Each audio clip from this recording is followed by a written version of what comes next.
Il est 8 heures du matin. Nous sommes sur l'héliport de Fromentine, au nord de la Vendée. Comme chaque jour, Antoine Grésillon charge le courrier et les journaux à destination des habitants de l'Île-Dieu.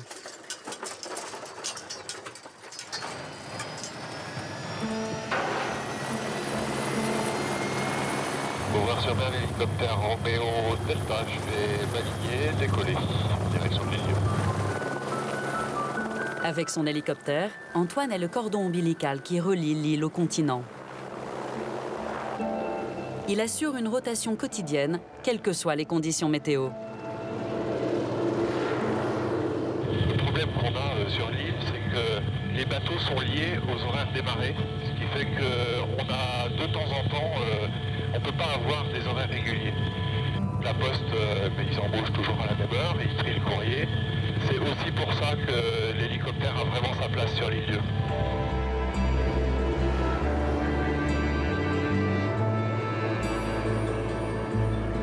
Après avoir survolé le pont de Noirmoutier, Antoine met le cap sur l'Île-Dieu, l'île la plus éloignée de l'Hexagone après la Corse. 17 km exactement séparent l'île du continent.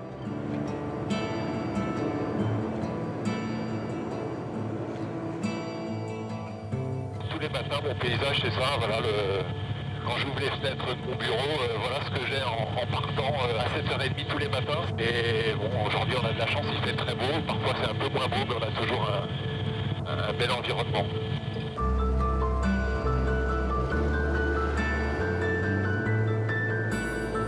L'hélicoptère atterrit à Port-Joinville, principale ville de l'île. Elle a longtemps été le premier port tonnier de la côte atlantique.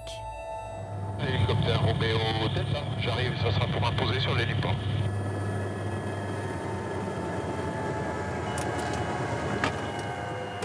Les voitures de la poste arrivent aussitôt pour réceptionner le courrier. 5000 lettres et 150 colis en moyenne arrivent chaque jour par hélicoptère.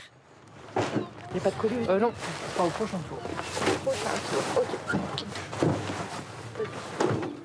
De son côté, Antoine prépare déjà son prochain vol, car il s'apprête à accueillir Annabelle Chauvito-Lacoste, l'archéologue chargée du patrimoine de l'Île-Dieu.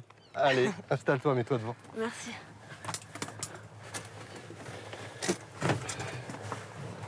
Tac. Elle vient faire un repérage des principaux monuments de l'île vus du ciel. Delta, décollage.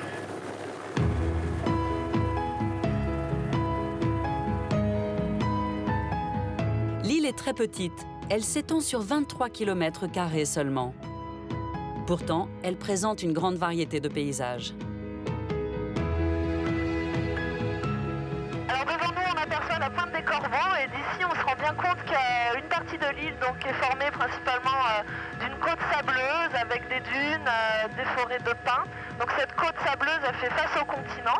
Et de l'autre côté, eh bien là, par contre, on a une côte beaucoup plus haute avec des falaises de gneiss principalement. Donc cette côte, elle, s'ouvre vers le large. Donc on a vraiment deux physionomies complètement différentes de part et d'autre de l'Île-Dieu.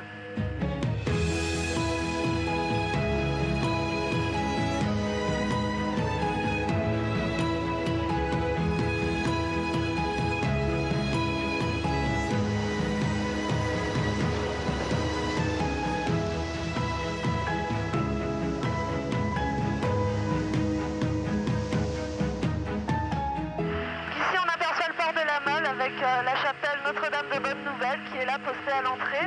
Donc ce port, c'est un port naturel où la mer remplit vraiment le marée haute. Et la tradition de pêche dans ce port, c'est la pêche au homard, au casier.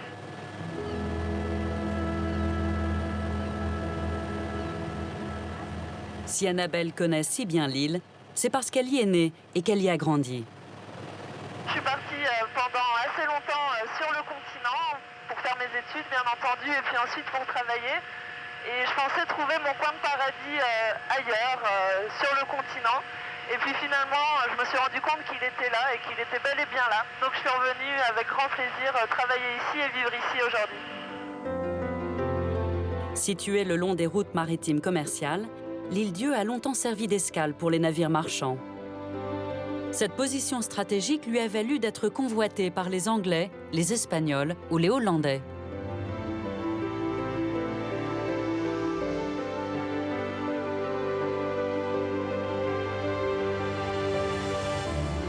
Pour se défendre, ce château est bâti au XIVe siècle sur cet éperon rocheux, imprenable depuis la mer. Appelé le Vieux Château, il est aujourd'hui l'un des emblèmes de l'île. S'il a été construit sur cette côte rocheuse, c'était très bien pensé puisque les lieux de débarquement pour les ennemis ne sont pas sur cette côte-là, mais vraiment à l'opposé d'ici, sur la côte sableuse. Donc les ennemis devaient traverser l'île à pied. Et une fois arrivés au château, on peut très bien le voir d'ici, on a une ceinture extérieure devant ce château, une ceinture défensive en forme d'étoile, où les soldats du château étaient postés derrière. Et donc si jamais les ennemis arrivaient à prendre cette ceinture extérieure, eh bien les soldats du château rentraient vite dans le château, remontaient le pont-levis, et là il fallait pouvoir d'une manière ou d'une autre rentrer dedans.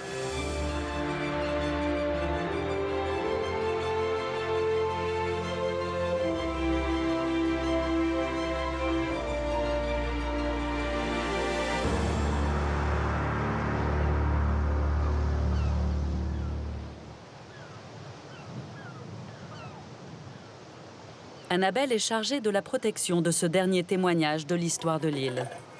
Elle accompagne Maurice et Seul au Vieux Château, car cet historien a consacré sa vie à l'édifice.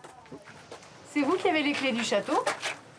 Eh bien oui, depuis 1974, l'année où nous avons posé la porte, eh bien, on m'a gratifié de possesseur de la clé du Vieux Château. Et ainsi, je suis admis jusqu'à la fin de mes jours peut-être à posséder l'autorisation d'entrer dans ce château. Voilà. Grâce à cette porte, Maurice a pu protéger ce château des pillages. Depuis, il supervise presque chaque année un chantier de restauration pour consolider l'édifice. Et bientôt, c'est Annabelle qui va prendre sa suite. Ici, tu es dans un endroit où autrefois on plaçait un canon. Le canon, lorsqu'il tirait, eh bien, immédiatement, il y avait un recul qui est provoqué par le tir, et il venait donc buter sur cette butte ici, et retourner à sa place initiale. Et donc, on pouvait à chaque fois s'en resservir. On n'avait pas d'autre moyen de le maintenir que par cette butée. Donc, si on regarde bien, là, on peut voir qu'on pouvait mettre 3 canons derrière ces on pouvait 3 canons, oui. Ce château-là, eh bien, c'est au triple dès le départ. Pour moi, c'est l'histoire de l'île, puisque c'est le symbole de la sauvegarde et de la liberté des îlets. Et donc, pour moi, il est indispensable non seulement de le préserver, mais de transmettre aux générations futures pourquoi il a été créé ici. Et c'est la raison pour laquelle j'ai donc commencé à animer une équipe de jeunes pendant 4 étés consécutifs, entre 1967 et 1971, et nous avons dégagé tout ce que nous pouvions faire de façon à ce que les équipes officielles reprennent le travail et commencent la véritable restauration. Sur ces images, Maurice a 40 ans. Dans les années 70, il consacre tout son temps libre au Vieux Château. Et au fil des années, il réussit à mobiliser de plus en plus de monde et à sensibiliser les habitants à la sauvegarde de leur patrimoine.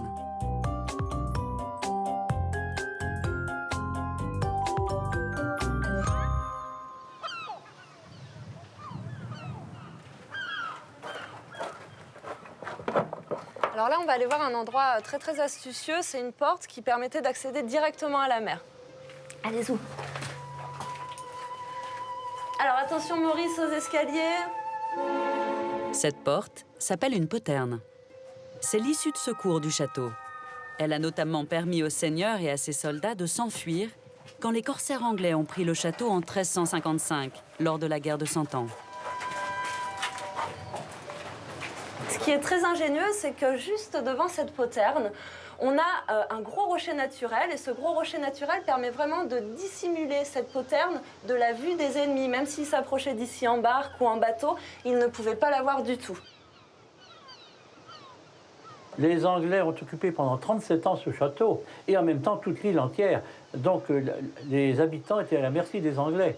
Il a fallu attendre 1392 pour voir son seigneur d'origine directe, Olivier V de Clisson, reprendre ce château des mains des Anglais et redonner donc à l'île son identité française. Tout au long du XVIe siècle, l'île-Dieu a connu encore plusieurs invasions. Les Espagnols sous Charles Quint, les protestants pendant les guerres de religion, puis les Hollandais.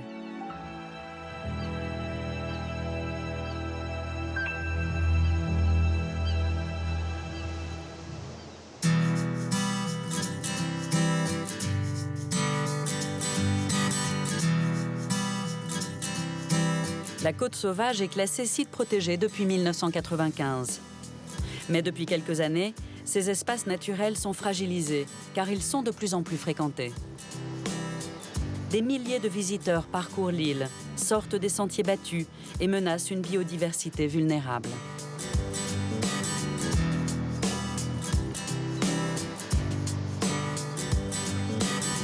Au beau jour, ils profitent d'un des plus beaux sites de l'île, la plage des Sables Rouis. Un décor idyllique entre mer et falaise.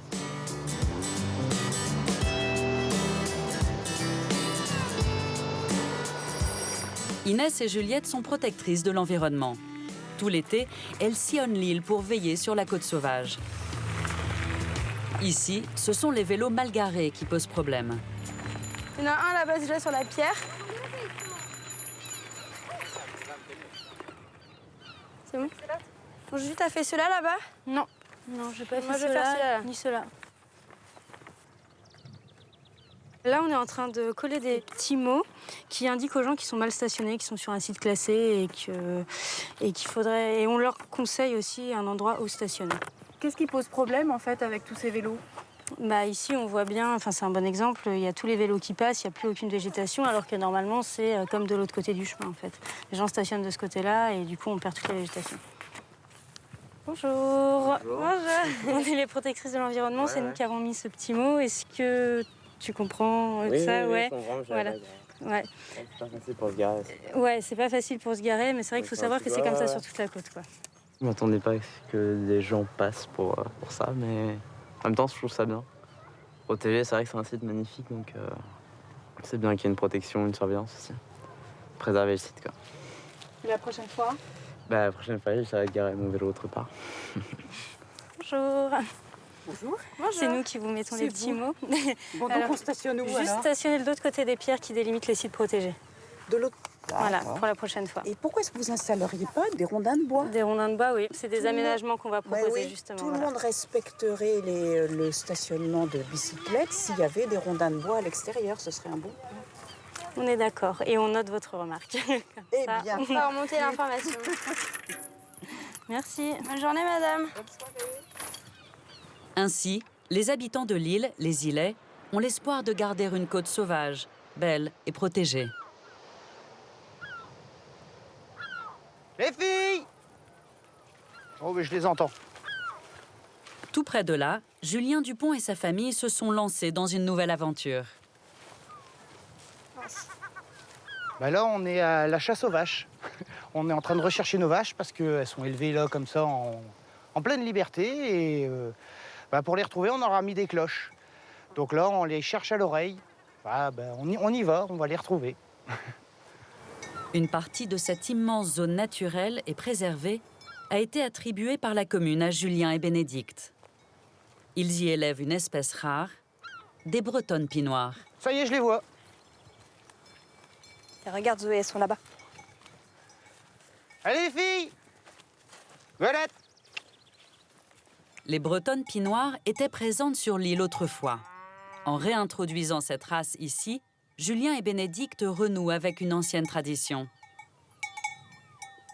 Je trouve que c'est dommage de faire une île uniquement touristique. Donc c'est bien qu'on arrive à conserver la pêche, même si c'est pas facile.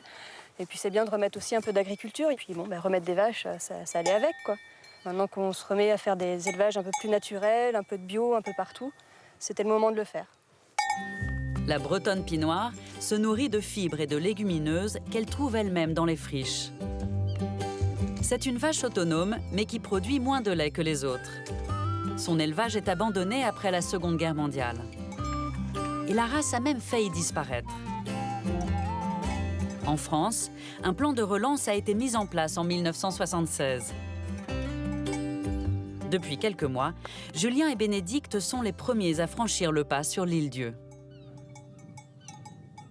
Ce qui est important pour moi, c'est de faire vivre l'île, faire revivre la terre, faire revivre faire quelque chose de cette terre qui dort et qui est oubliée, qui a besoin de vie. Hein.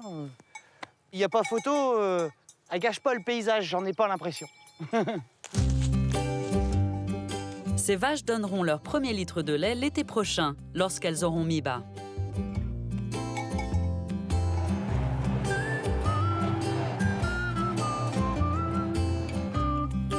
En attendant, Julien et Bénédicte ont acheté 4 génisses qu'ils sont allés chercher sur le continent.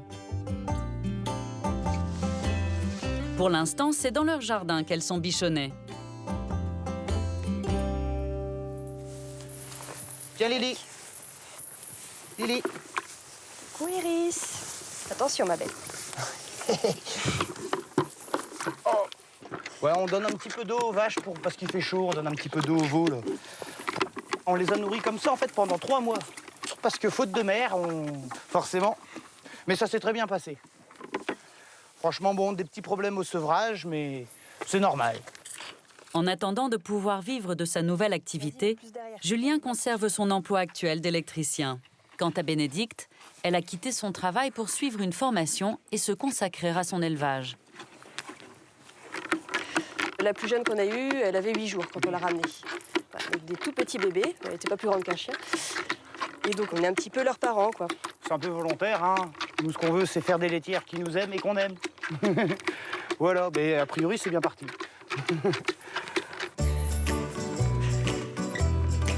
Aujourd'hui, c'est le grand jour. 2 génisses quittent le village pour rejoindre le troupeau. Pour la première fois, elles vont connaître la vie en liberté. Allez. Bah, Iris, avance toute seule, allez. C'est fini les vacances, les filles. L'appréhension, c'est la réaction des autres. On va voir ce que ça donne. Hein. De toute façon, elles n'ont pas trop de choix. Elles ont l'air assez surprises ou intriguées. Je pense qu'elles se demandent ce qui se passe. Là, des nouveaux individus, hein. Tout le monde va les voir. Tout de suite, elles cherchent à dominer. Et heureuse, heureuse. Ah, bah voilà. Hein. Qu'est-ce que tu croyais? Moi, je suis content. Hein. Le cheptel augmente. La pompe est amorcée. On y va.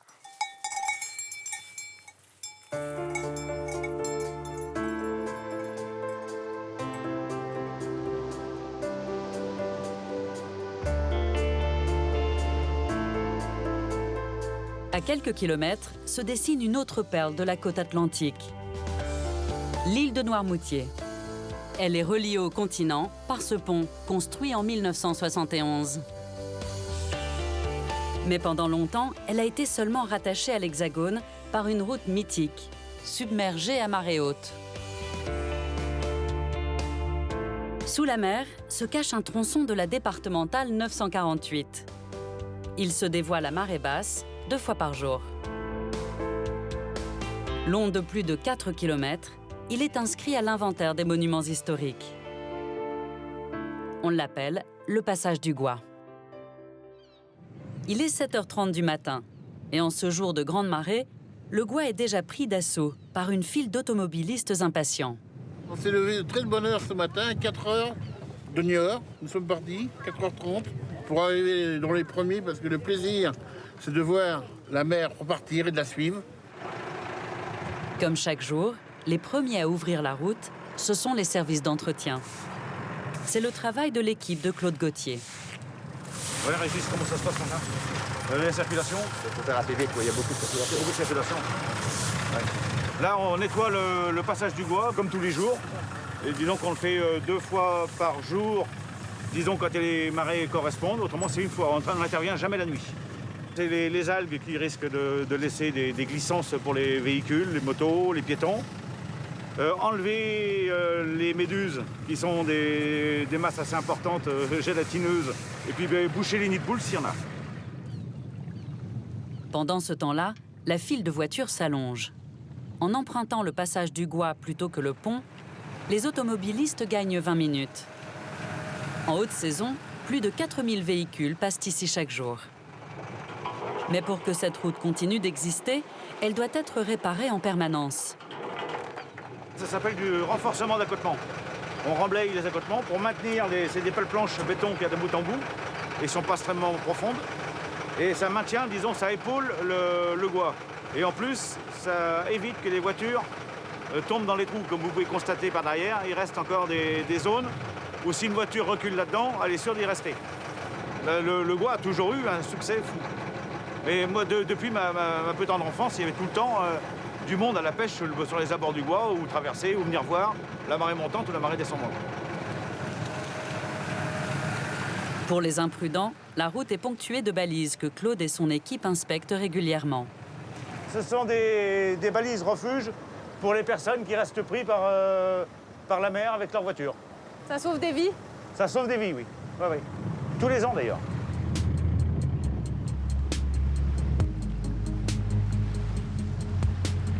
Neuf balises refuges ont été installées au 19e siècle, une tous les 500 mètres le long du passage.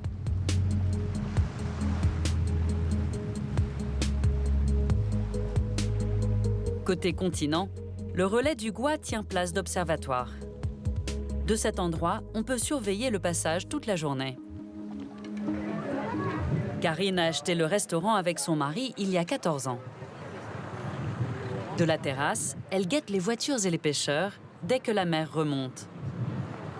On surveille tout le temps, on doit toujours avoir l'œil sur la mer de manière à intervenir dès qu'il y a un problème. Donc s'il y a un souci, tout de suite on appelle les pompiers car la mer elle va monter très vite après et recouvrir sur plusieurs mètres, donc les voitures seront recouvertes intégralement. 3 heures plus tard, le passage du Gois n'est plus praticable. Les habitués disent que la mer remonte au galop les jours de grande marée. En quelques minutes, elle recouvre tout. C'est déjà très dangereux parce qu'en fin de compte, on ne peut plus passer au virage. Il y a déjà de l'eau qui vient de la gauche et qui se déverse sur la droite.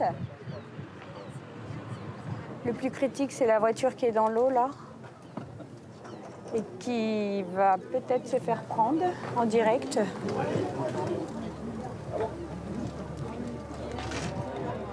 Les gens s'engagent toujours jusqu'à la dernière minute de manière à rouler dans l'eau. Ils ne se rendent pas compte. Enfin, là, j'espère qu'ils se rendent compte malgré tout parce qu'il y a quand même beaucoup d'eau où il roule, le monsieur. Et là, oui. Alors là, il ne faut pas qu'il tombe sur le côté, hein, sinon il est foutu. Hein. L'avant-dernière fois, quand ils se sont fait prendre, il est tombé sur le côté comme ça et la voiture est restée.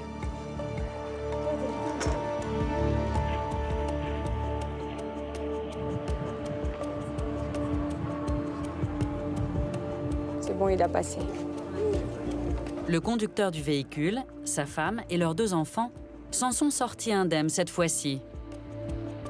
Mais en 2013, plus de 28 personnes ont été piégées dans le Gois. Et depuis plusieurs années, ce chiffre est en constante augmentation. Le Gois est aussi prisé par les pêcheurs professionnels. Coralie est une des 2 femmes à exercer cette activité toute l'année. Avec Patrice, son mari, elle prend la mer chaque jour à marée descendante.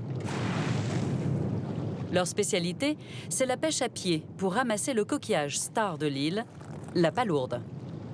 La mer ne s'est pas encore totalement retirée, mais Coralie et son mari commencent déjà le travail. En attendant qu'il n'y ait plus d'eau pour qu'on puisse pêcher au râteau ou au trou, au lieu de perdre son temps à attendre, on utilise nos dragues. Ça nous permet de pêcher un petit peu plus et de ne pas perdre notre temps à attendre pendant 3 heures que la mer baisse. C'est physique parce que c'est notre poids qui tire, mais là c'est un sol assez mou. Donc faut forcer pour pouvoir enfoncer la drague et pouvoir la tirer. Faut la tirer, c'est mon corps qui tire tout en marchant en arrière. Donc c'est vrai que c'est pas l'avantage du poids. Au fur et à mesure que la marée baisse, des dizaines de pêcheurs investissent le passage du Gois en quête des précieux coquillages. Et 2 heures plus tard, la pêche à pied peut enfin commencer.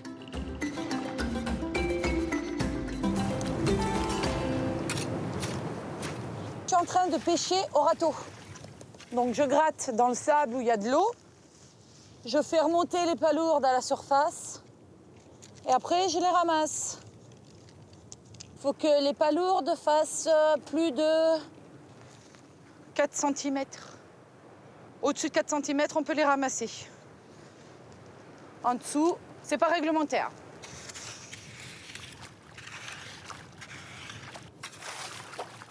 Ça sert à rien de ramasser tout ce qui est petit, parce que tout ce qui est petit va faire du gros et va se reproduire. Donc tout ça, il faut le laisser sur le terrain. On les pêchera plus tard, ça n'a pas d'importance de ne pas les ramasser maintenant. Autant pêcher ce que l'on peut vendre, ce qu'on peut manger, que de ramasser tout et n'importe quoi.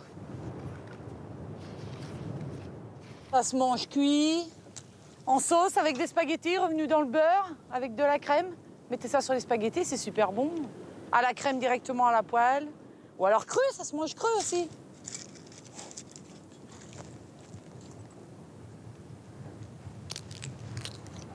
Merci, c'est beau.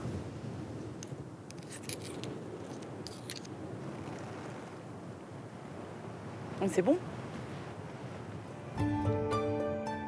En tant que pêcheuse professionnelle, Coralie a le droit de ramasser jusqu'à 50 kg de palourdes par marée. Les amateurs sont limités à 3 kg par personne. Mais lors des grandes marées comme aujourd'hui, ils sont des milliers à fréquenter l'endroit.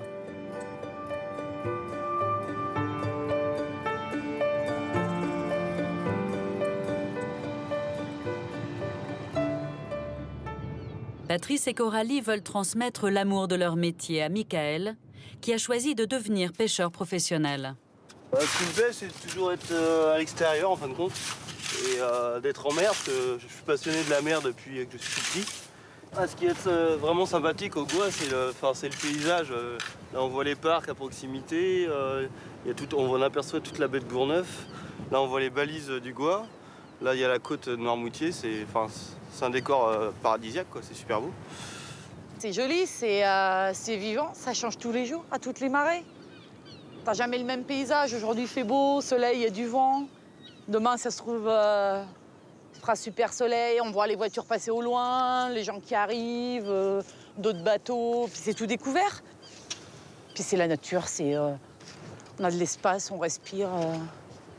Pas beaucoup de gens qui travaillent au plein air comme ça, en plein soleil. Nous, on bronze l'été, en travaillant.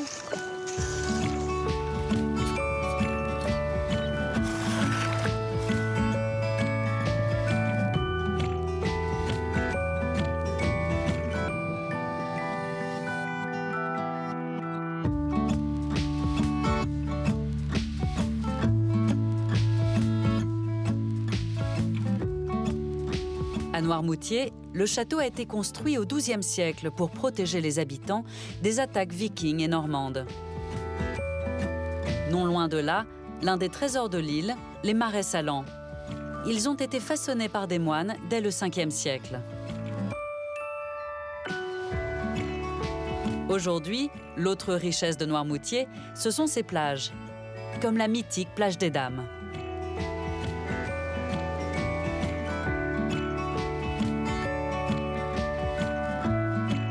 Et bien caché derrière les chênes verts centenaires, l'anse rouge.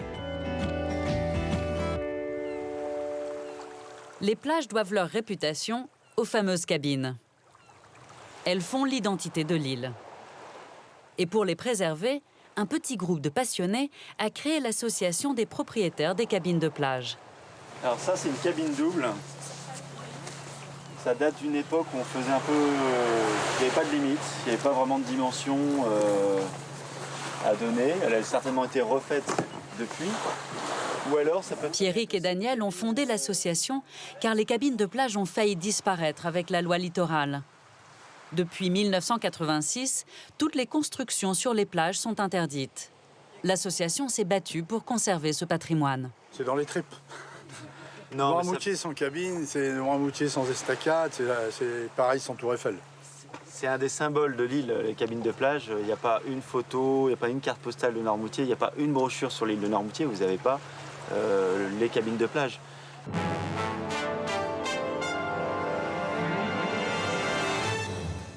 La première cabine de plage apparaît à Noirmoutier en 1860.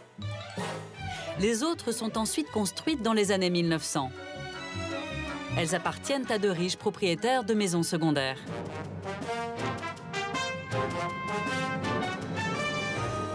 Avoir une cabine de plage est un privilège. Elles se transmettent de génération en génération, à condition de posséder une maison sur l'île. Pour les autres, la liste d'attente est longue. Au total, 213 cabines bordent les plages de la station balnéaire.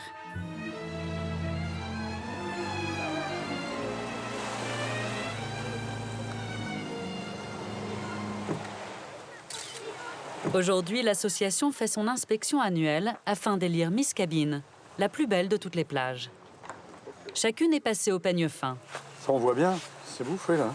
Une manière ludique de sensibiliser les propriétaires à l'entretien de leur cabine. La règle est stricte, une cabine mal entretenue qui s'effondre n'est pas remplacée. Là, c'est vraiment dommage. Là, c'est vraiment dommage. C'est le prix citron. Ah ouais. Le prix citron. Dans un état... Il y a un effort qui a été fait quand même, parce que tu vois, les charnières s'en vont, ils se sont contentés d'en mettre une au-dessus. Mais... Elle n'est pas en inox. Non, non, là. L'état de la cabine n'est pas compatible avec notre vision du patrimoine et qu'il risque de perdre son autorisation si il remet pas sa cabine en état. Et alors, c'est d'autant plus dommage. C'est d'autant plus dommage que la cabine, elle est saine, elle est ancienne, elle a du caractère. Donc il faut la sauver, quoi. Hein. Et il faut la sauver pour elle-même, mais également pour défendre l'ensemble du patrimoine. Quand on a la chance de pouvoir avoir une cabine, je trouve dommage que les gens ne l'entretiennent pas et surtout ne l'occupent pas. Les cabines doivent respecter le cahier des charges des bâtiments de France, faire 2 mètres par 2 mètres et conserver leur caractère d'autrefois. Sur cette plage, c'est le cas de la cabine 25 qui fait l'unanimité. Elle a une structure extrêmement solide, un superbe escalier. C'est un escalier de château, ça. Pour une cabine de plage, c'est un escalier de château. C'est un escalier monumental. Il y a le petit plus, les petits détails, le petit cœur, enfin, tout un petit ensemble qui fait que quand même il y a... Elle est belle. Ouais, elle est sympa. Rien à dire.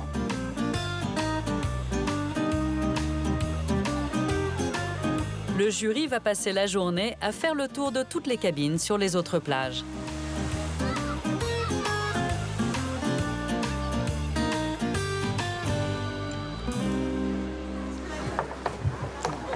Bonjour Michel. Bonjour Frédéric. On vient vérifier l'état de ta cabine. Il y a une particularité à la plage Saint-Pierre qui n'existe pas ailleurs, c'est ces petits bancs rabattables là. Excellente idée. C'est costaud, hein. C'est un lieu de rencontre. C'est vrai que dans cette cabine, on se retrouve parfois entre amis. Quand il fait pas très beau d'ailleurs, c'est très agréable. Parce que, bon, on peut prendre un thé, on peut faire un petit café si vous le souhaitez, avec une vue imprenable. Et puis, c'est des raquettes de plage, c'est des palmes.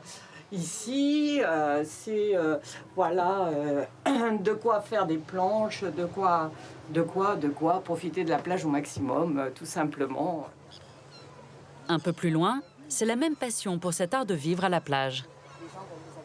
Cette cabine, elle compte beaucoup plus pour moi que ma maison, parce qu'une maison, d'abord moi je suis pas très maison, je suis plutôt sac à dos et voyage, et une maison on peut toujours en retrouver. Dans une cabine, comme les quotas sont limités, on me l'achèterait plus cher que ma maison, que je ne la vendrais pas. Sur la plage d'à côté, chaque matin, la famille pêle-mêle se retrouve à la cabine 85. Cousins, cousines, enfants et grands-parents se partagent la cabine depuis 1959. Tu veux aller te baigner, ma grande? Allez, viens. Ce qui est important, c'est-à-dire qu'il y ait la famille, qu'il y ait des amis, et puis qu'on se retrouve dans un lieu qu'on aime bien, en fait. C'est pour ça que je tiens à la cabine. Puis on a plein de souvenirs dans cette cabine. On en a vraiment profité. On avait 15 ans, 16 ans, 17 ans, jusqu'à 20 ans. Où on était jeunes filles, on venait avec nos copains, et là on faisait des fêtes, des dîners, des choses comme ça.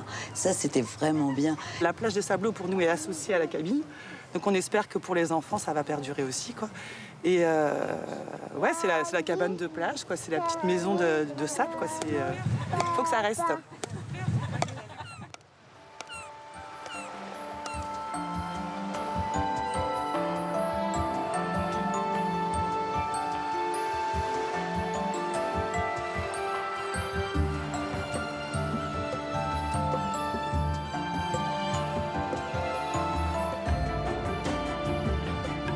Du nord au sud du département, la Vendée est un pays d'eau. Depuis des milliers d'années, les alluvions des innombrables rivières ont constitué d'immenses vasières. C'est au sein de ce vaste territoire que Richard Cœur de Lion, roi d'Angleterre et duc d'Aquitaine, nous a laissé un joyau.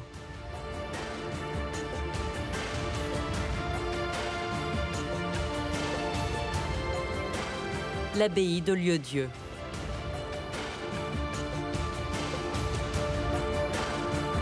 Fondée en 1190, il y installe les moines de l'ordre des Prémontrés, les premiers à s'établir en Vendée. Ils y resteront pendant 600 ans.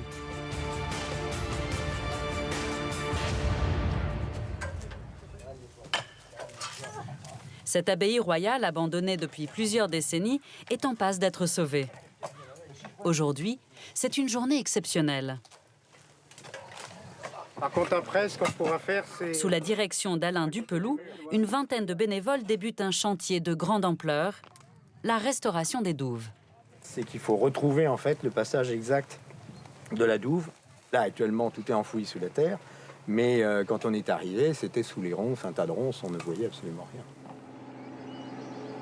Les douves reliaient l'abbaye au marais voisin et s'étendaient sur plus de 300 mètres. Après les premiers coups de pelleteuse pilotés par Hugues, le fils d'Alain, c'est déjà la surprise. Il y a un trou, là. On va travailler uniquement à la main. Plus pelleteuse, parce que ça devient trop dangereux et délicat. Et puis, on va essayer de retrouver où ça nous mène. À l'autre extrémité, Arnaud, le frère jumeau de Hugues, creuse lui aussi. Il va faire une drôle de découverte. Okay. Moi, je vois à 10-15 mètres, là, il y a mon frère, mais sauf que de l'autre côté, dans un couloir plein d'eau. De son côté, Hugues se lance dans la portion de douve qu'il vient de découvrir. Sous terre, la voûte est restée intacte. Ah d'accord. Oups. Oups. Donc en plantant la pique, sous le niveau de l'eau, il y a encore 1,50 m. Jusqu'au fond. Pendant ce temps, au pied de l'abbaye, les bénévoles ne comptent pas leurs efforts. Et eux aussi vont de surprise en surprise. Là, on est en train de découvrir en fait le passage sous l'abbaye de l'arrivée d'eau douce dans les douves. On y va? On trouve des tas de passages souterrains. Et alors celui-là, il est particulièrement long. Là, aujourd'hui, c'est la journée de toutes les découvertes. Mais là, ça, c'est assez fantastique. Ce passage témoigne de la maîtrise des moines pour la gestion de l'eau. Car tout au bout, il débouche par ce conduit dans le cloître. À l'époque, on n'avait pas de gouttière sur les toits. Par contre, on avait trouvé un système ingénieux de rigoles, où l'eau tombait dans les rigoles, qui se situent de chaque côté, donc faisait le tour du cloître, et venait être récupérée dans cet avaloir. Toute l'eau repartait là pour aller dans les douves. Donc c'est un système qui résiste au temps, puisque ces rigoles existent depuis le XIIe siècle et aujourd'hui sont encore en parfait état de fonctionnement.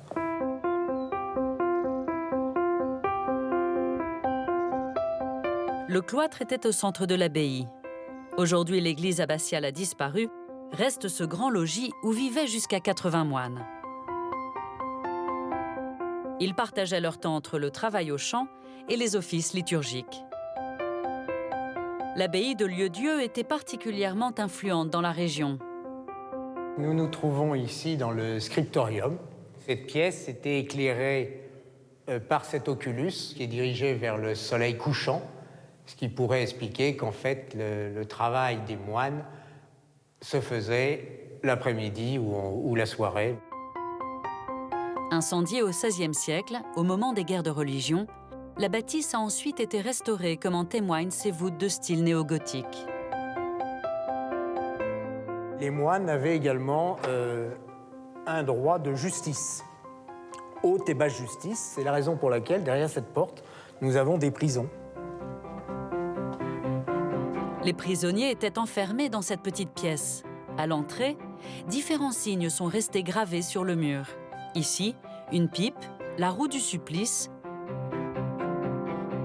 ou encore le pendu. Il faut savoir que je suis un amoureux des vieilles pierres. Et laisser tomber un tel bâtiment en ruine, c'est impensable. Donc il faut, il faut faire en sorte que ce bâtiment reprenne vie. Ça fait partie du défi de remettre en état, de faire vivre, de faire partager ce patrimoine à l'ensemble des visiteurs. Alain retrouve maintenant ses amis dans la salle capitulaire. Appelée aussi la salle du chapitre, les moines s'y donnaient rendez-vous tous les matins pour se répartir les tâches de la journée.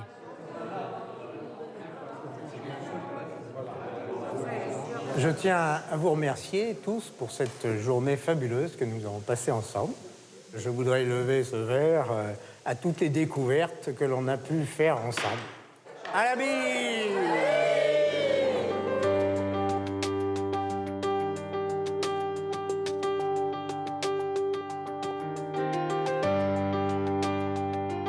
Pendant plusieurs siècles, les moines qui vivaient à l'abbaye se sont employés à l'essor du pays. Ils ont créé un immense domaine agricole de plus de 900 hectares. Mais surtout, ils ont transformé les anciennes vasières en marais salants. Exploités d'abord pour le sel, ils ont ensuite été utilisés pour élever des poissons. Reliés à l'océan par la rivière du Perret, ils subsistent toujours grâce au travail de quelques passionnés. Jacques Petitgat est le gardien de ces lieux. Allez, go, go! Il est issu de la plus ancienne famille de pêcheurs de Talmont-Saint-Hilaire, qui a toujours préservé ses marais.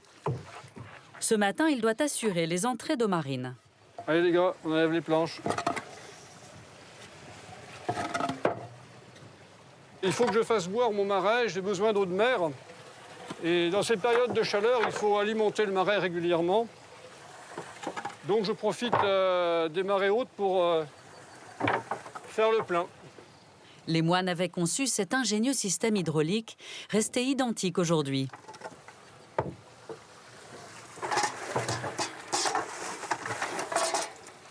Alors là, ça va monter. Là, il va y avoir de la pression. C'est pas facile à enlever. Voilà, c'est parti.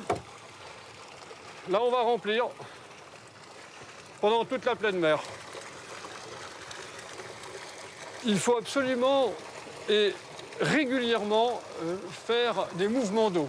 C'est très important. Il faut que le poisson puisse rentrer et c'est en même temps vital pour le marais. Il faut de l'eau fraîche et il nous faut aussi des alevins pour qu'on puisse avoir du poisson à pêcher. Et ça, il faut le faire à chaque marée. Ça, c'est très important. Et aujourd'hui, les marais, si on ne pratique pas cette méthode-là, ils sont finis. Allez, c'est bon, c'est fermé, on y va. Le domaine de pêche de Jacques s'étend jusqu'à l'océan, de l'autre côté de la forêt de pins qui borde les marais.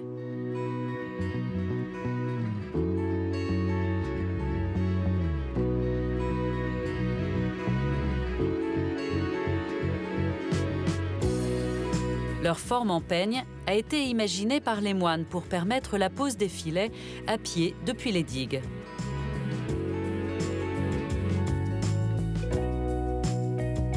Et derrière la dune, voici la pointe du Perret.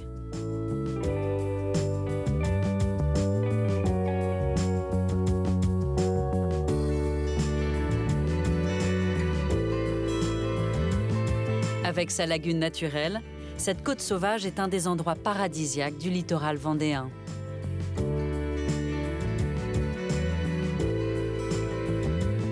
Cet estuaire communique directement avec les marais. Un espace exceptionnel est préservé.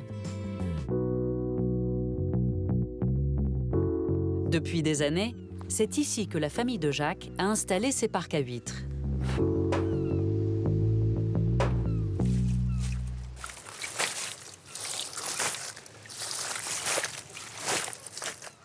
Eh bien là, je tourne les poches pour les aérer. Et en même temps, ça permet de casser un peu la pousse pour durcir la coquille.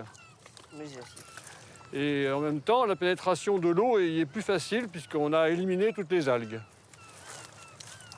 Ce bras de mer a cette particularité d'avoir en amont beaucoup d'eau douce. Et ce mélange d'eau douce et d'eau de mer nous permet d'avoir une qualité d'huile, un peu de goût de noisette. Je ne sais même pas quoi dire. C'est tellement resté dans... C'est resté vierge. Et voilà, quoi, c'est... J'espère que les enfants vont pouvoir encore en profiter longtemps. Parce qu'on s'en lasse pas. On s'en lasse pas. Même en hiver, c'est sympa de venir ici.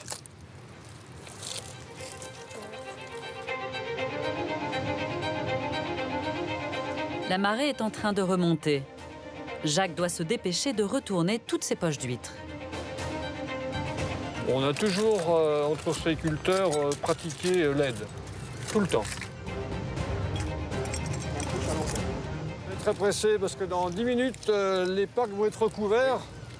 Vous voyez l'eau, là, déjà, elle monte...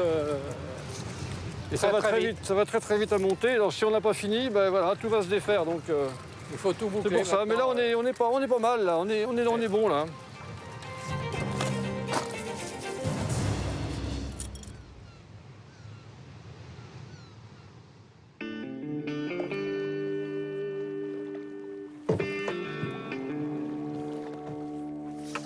À la fin de la journée, Jacques nous emmène dans le domaine de Saint-Nicolas, un endroit inaccessible au grand public, réservé aux pêcheurs professionnels.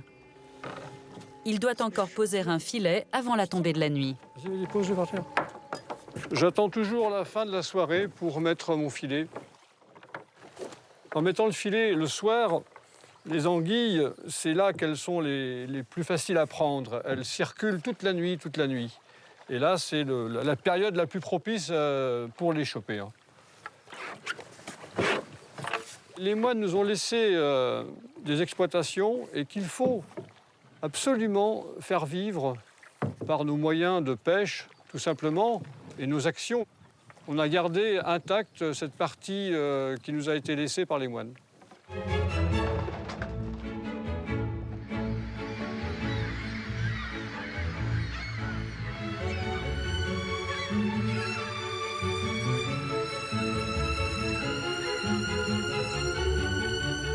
À une trentaine de kilomètres de ces marais, les espaces naturels laissent place à l'une des villes les plus célèbres de la côte atlantique, les Sables d'Olonne.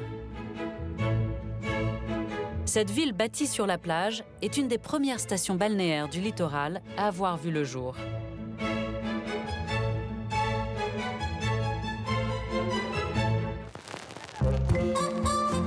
Nous sommes dans les années 30. Avec le développement ferroviaire, les Français viennent nombreux sur la côte découvrir les joies des premiers bains de mer.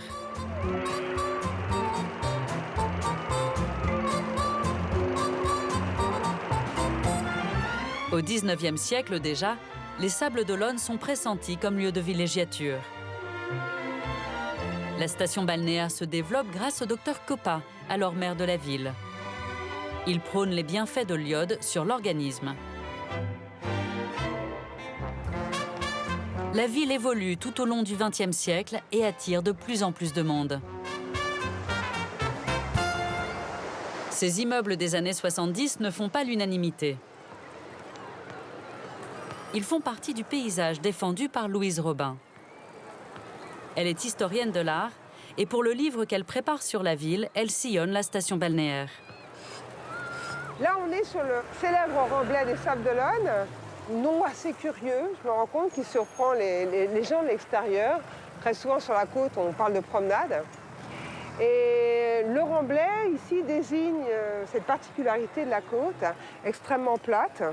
Et pour faire ces jolis quais, cette belle promenade, eh bien, il a fallu remblayer très fortement pour éviter d'ailleurs que la marée remonte trop haut. Voilà, le terme qui maintenant désigne à la fois la promenade et puis les immeubles qu'on a de l'autre côté.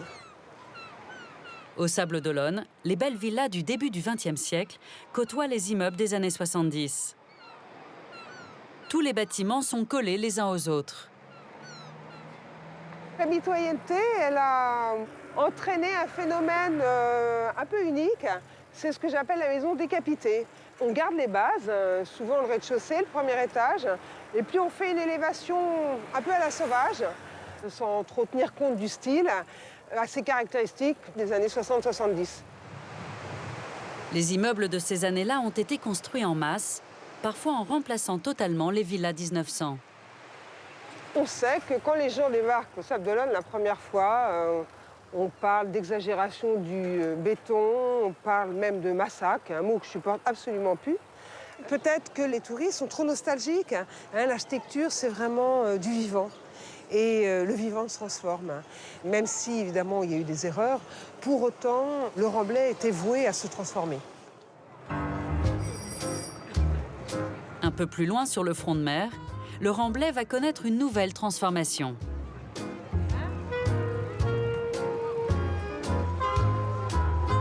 Louise a rendez-vous avec un peintre muraliste qui doit changer l'apparence d'un grand mur aveugle attenant à cette jolie villa blanche. Sa façade grise en hauteur gâche le paysage. Le mur sera camouflé par un trompe-l'œil monumental. Et cette technique va donner l'illusion que le bâtiment mitoyen se prolonge. Une prouesse picturale. Mon projet, finalement, il suit la surface du mur que j'ai à peindre. Donc, garder la terrasse qui est existante, en imaginer une continuité ici, et puis surtout reprendre la ligne d'étage avec 4 fenêtres. Et puis, pour terminer, donner un peu de vie avec 2 personnages habillés dans les années 30, on va dire, pour bien marquer l'origine du bâtiment. J'arrivais pas à m'imaginer, mais vraiment, c'est une vraie œuvre d'art. Ça va vraiment redonner de la beauté au Remblai, puisque depuis quelques années, il y a vraiment un travail assez conséquent qui est réalisé. Les immeubles se réhabillent, les vieilles maisons sont repeintes. Il y a vraiment là une évolution très, très intéressante. Cette nouvelle façade profitera aussi à la Villa Blanche, actuellement en rénovation. C'est une des toutes premières villas des Sables d'Olonne. Elle a été imaginée par l'un des architectes qui a façonné la station balnéaire au début du XXe siècle. Il s'appelle Maurice Durand. C'est un enfant du pays. Il grandit aux Sables d'Olonne avant d'aller faire ses classes à Angers et à Paris. De retour dans son pays natal, il participe activement à la construction du Remblai, dont il réalise les 2/3 des villas entre 1913 et 1960.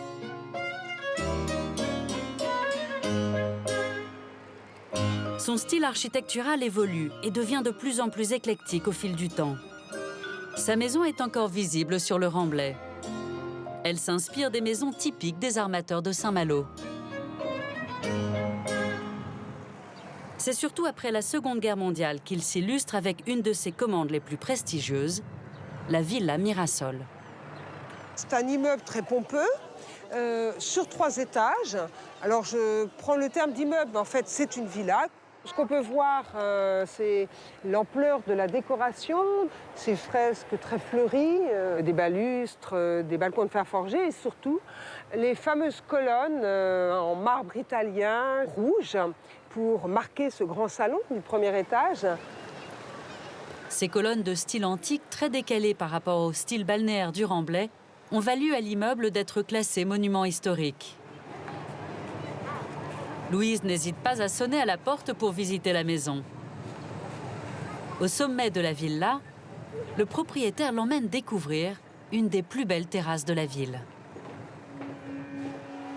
Et voilà, magnifique. Ah oui, là, vraiment, ça coupe le souffle. Ah bah c'est certainement un des plus beaux points de vue des Sables d'Olonne. Enfin, c'est ce qu'on me dit. J'ai pas vu tout l'ensemble des terrasses, mais je crois que c'est une des plus grandes et surtout exposée pratiquement à 360 degrés. Donc c'est quand même quelque chose, je pense, assez rare. Cette terrasse est l'une des 2 seules construites sur les villas 1900 du Remblai. Elle offre un panorama privilégié sur les 3 km de plage de la station balnéaire. La mer tous les jours, elle est différente. Alors qu'on la voit tous les jours, certains l'oublient. Mais moi, je ne peux pas l'oublier. Tous les matins, je suis ici. Quand je prends mon café, waouh, j'ai dit, il a vraiment quelle chance d'être ici, voilà.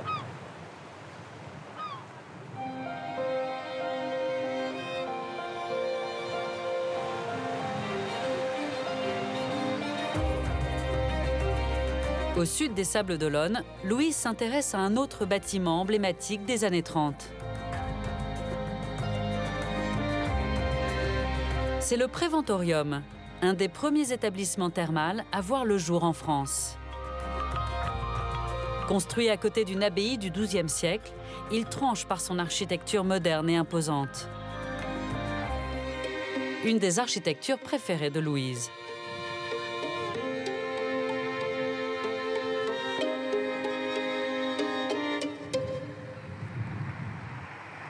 Alors c'est un bâtiment utilitaire, un bâtiment de soins, dans un style extrêmement simple, qu'on pourrait qualifier de art déco moderniste. C'est-à-dire que les formes sont très épurées, très rythmiques, répétitives, et marquées par une espèce de fronton semi-hexagonal. Il a tout à fait le style de ce que Durand fait dans les années 30. Aujourd'hui, le Préventorium a été transformé en école spécialisée. À l'intérieur, le bâtiment se distingue par cette entrée, un double escalier géométrique. Le jeu d'enroulement, la reprise de l'enroulement avec les petites boules, le contraste avec les carrés et les losanges, le motif fleuri, le jeu des couleurs, un petit chef-d'œuvre de sobriété, de simplicité, qui, j'espère, peut contribuer à valoriser l'image de l'art des années 30, marquée par le géométrisme. Alors évidemment, il s'agit aujourd'hui d'un établissement scolaire, mais imaginez l'entrée d'un hôtel avec quelques grands palmiers, du fauteuil art déco, des petites tables en marbre, et là vous avez quelque chose d'absolument magnifique. Le style art déco côtoie l'architecture médiévale à quelques mètres.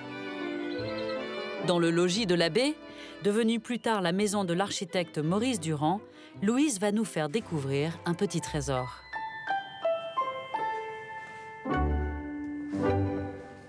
Une telle restauration qui a dû être effectuée dans les années 30, ça c'est extrêmement rare. Avec cette fresque tout à fait étonnante, ce qu'on appellerait du néo-médiéval. Voilà, on rêve le Moyen-Âge. Alors on a tout le bestiaire, le coq, la vache, même une chouette. C'est toujours mystérieux la chouette. Et puis des fois qu'on oublierait qu'on est au Moyen-Âge, une petite épée. Et puis au centre, un décor abstrait avec des feuilles d'acanthe, enfin, très très stylisé. C'est presque là qu'on rejoint le style de l'époque, art déco, parce qu'on voit bien que ça a été redessiné de façon presque géométrique. La fresque art déco se marie parfaitement avec l'esprit du bâtiment médiéval. Le clou de la visite se trouve en haut de ces marches. On aboutit sur cette superbe voûte en pierre qui est tenue là par une magnifique croisée d'ogives avec des retombées qui présentent des faciès dans l'esprit médiéval. C'est vraiment une petite pépite qu'on trouve là.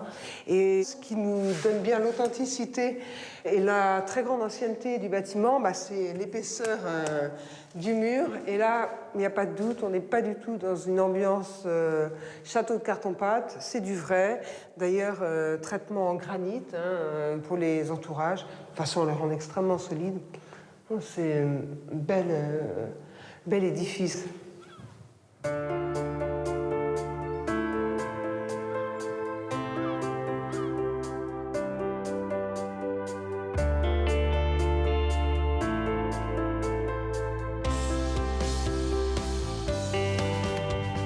Plus au sud, ce paysage est unique en France. Il y a des milliers d'années, s'étendait ici une anse marine, le golfe des Pictons. Il en reste des traces étonnantes comme cette curiosité, l'île de la Dive. Avec ses falaises de 15 mètres de haut, elle domine des terres gagnées sur l'océan entre le XIIIe et le XVIIe siècle, à l'image des polders de Hollande.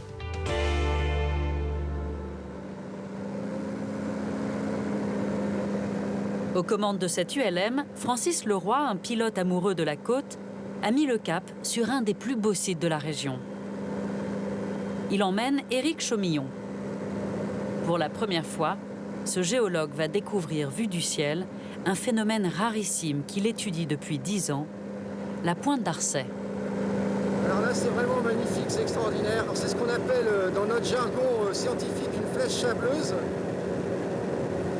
Et cette flèche est particulière parce qu'elle est construite par une série de crochons qui se recourbent.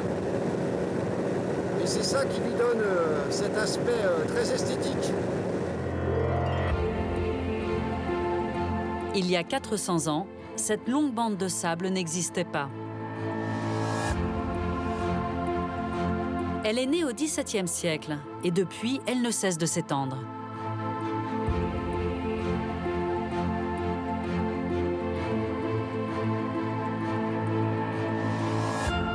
Ces bancs de sable en forme de crochet sont les traces de cette extraordinaire croissance. Aujourd'hui, la pointe d'Arcet mesure 6 km de long.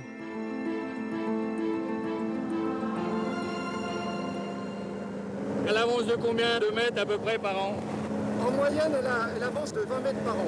Et en surface, c'est l'équivalent de 2 terrains de foot qui sont gagnés sur l'océan chaque année. Il n'existe qu'une trentaine de flèches sableuses comme celle-ci dans le monde. La pointe d'Arcet est bordée du côté droit par une rivière et du côté gauche par une large baie océanique, le Pertuis breton. Et il faut savoir que le sable qui est transporté par les vagues migre du nord vers le sud le long de la côte française. Et donc le Pertuis breton agit véritablement comme un piège à sédiments. Donc jour après jour, ce sable va contribuer à l'allongement de cette pointe. Donc à un rythme tout à fait extraordinaire. C'est vraiment très beau, vraiment magnifique. C'est un des plus bels endroits de la côte atlantique à survoler. Vraiment, elle a une forme majestueuse, élégante.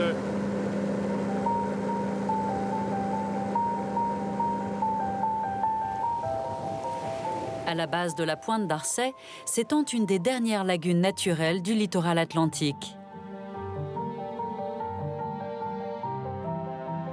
C'est la réserve de la Belle Henriette. Une zone fragile de 5 km située entre la forêt et la plage. Ici s'épanouissent une flore et une faune remarquables.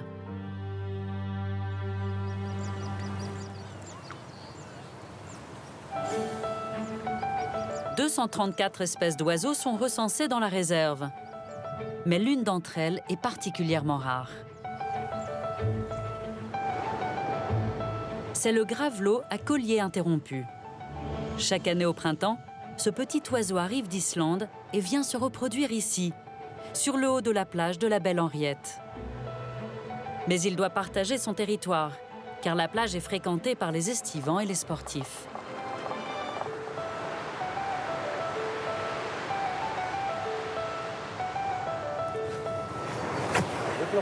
La réserve a été créée seulement en 2010.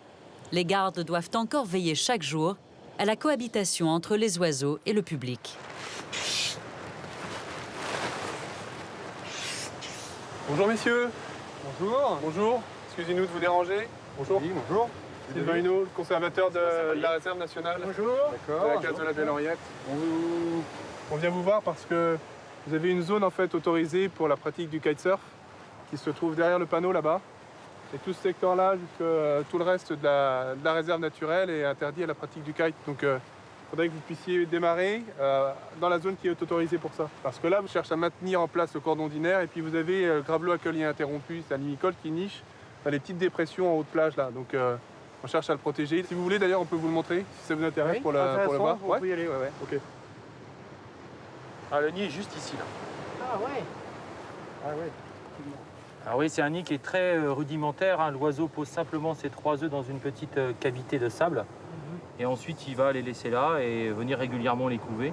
Mais vous voyez, on est très près des plages. D'accord. Enfin, moi, je savais très bien justement que les gravelots allaient les nicher dans l'eau de plage, mais j'étais incapable de reconnaître l'œuf en question. Ceci dit, avec nos ailes, on vient rarement en haut comme ça. C'est vrai, par contre, quand vous allez la lever, votre voile elle va prendre de la hauteur et puis surtout, elle va venir au-dessus. Et venir déranger quand même les femelles qui vont quitter le nid. Vous voyez, là, on est en plein soleil. D'accord. Et des œufs qui ne sont pas couvés, qui restent en plein soleil longtemps, comme ça, C'est important d'y faire attention et on va effectivement changer tout de suite d'endroit pour respecter.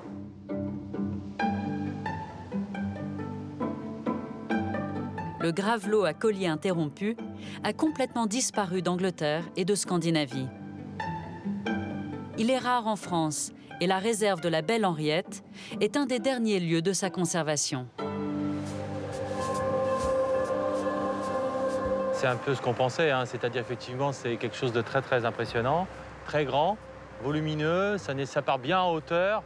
Et puis on a quand même un impact visuel qui n'est pas négligeable avec l'ombre de l'aile sur toute la zone de nidification du gravelot. Donc je pense qu'on a bien fait de faire cette zone pour justement limiter cette activité dans cette partie de la réserve naturelle.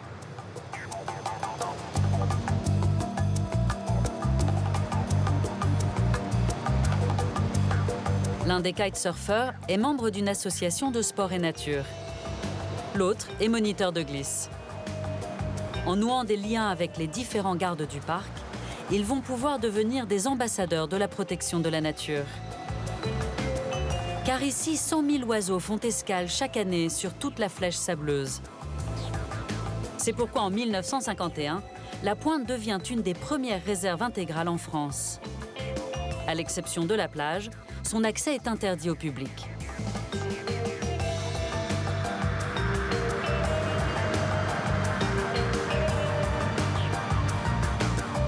Quelques mois plus tard, c'est la période migratoire. Les gardes de la Pointe d'Arcet ont donné un rendez-vous exceptionnel à nos deux sportifs. Ils ont un message à faire passer à tous les pratiquants de kitesurf. Ne pas s'approcher des bancs de sable où se posent les oiseaux migrateurs. Tant qu'ils restent dans le chenal, ça va? Oui. Et si jamais ils font un petit... Bon, voilà, ce qui devait arriver arriva. Demandez dès l'instant où il s'approche, il sort du chenal où il s'approche, les oiseaux s'envolent, ouais. Les kitesurfers se sont approchés vraiment trop près du reposoir. Ce qui fait que la plupart des oiseaux d'eau qui s'étaient présents sont allés vers d'autres sites. Le souci, c'est qu'on est dans un coefficient de grande marée. Donc les zones où ils peuvent se mettre à marée haute, il n'y en a pas beaucoup. Donc ce genre d'événement ne devrait pas se reproduire trop souvent. Parce que c'est autant d'énergie dépensée pour les oiseaux qui ne pourra pas être utilisée ensuite dans leur trajet migratoire vers l'Afrique.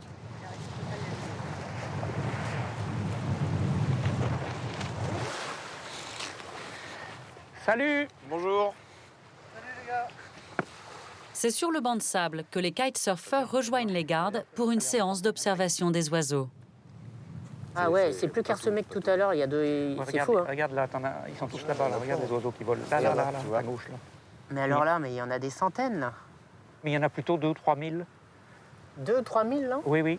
Même un peu plus exactement, il y en a 3 800. Enfin, s'ils sont tous là, il y en a 3 800. Ah! 3 800 barges à queue noire. La Pointe d'Arcet et la Pointe de l'Aiguillon, toutes proches, sont des étapes majeures pour ces petits échassiers venus de Sibérie ou d'Islande. Les barges à queue noire trouvent ici des reposoirs et de la nourriture en quantité pendant 6 mois de l'année.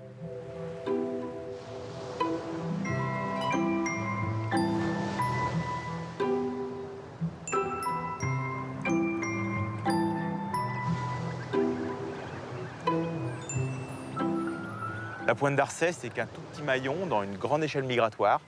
Et pour le coup, on essaye de faire au mieux, localement, pour protéger l'ensemble, finalement, du trajet de l'espèce. Et d'où l'importance de ne pas venir les déranger pendant qu'ils sont là. Voilà. Exactement, t'as tout compris. Voilà. Vous avez tout compris, les gars.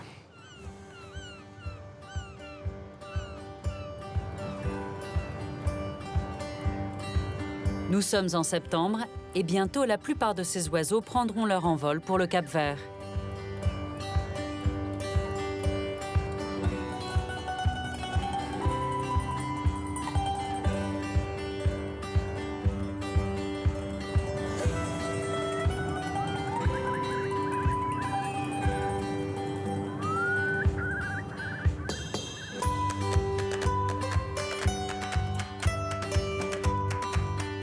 Nous quittons les rivages de l'Atlantique pour nous enfoncer à l'intérieur des terres. Direction le bocage vendéen et ses nombreuses maisons nobles.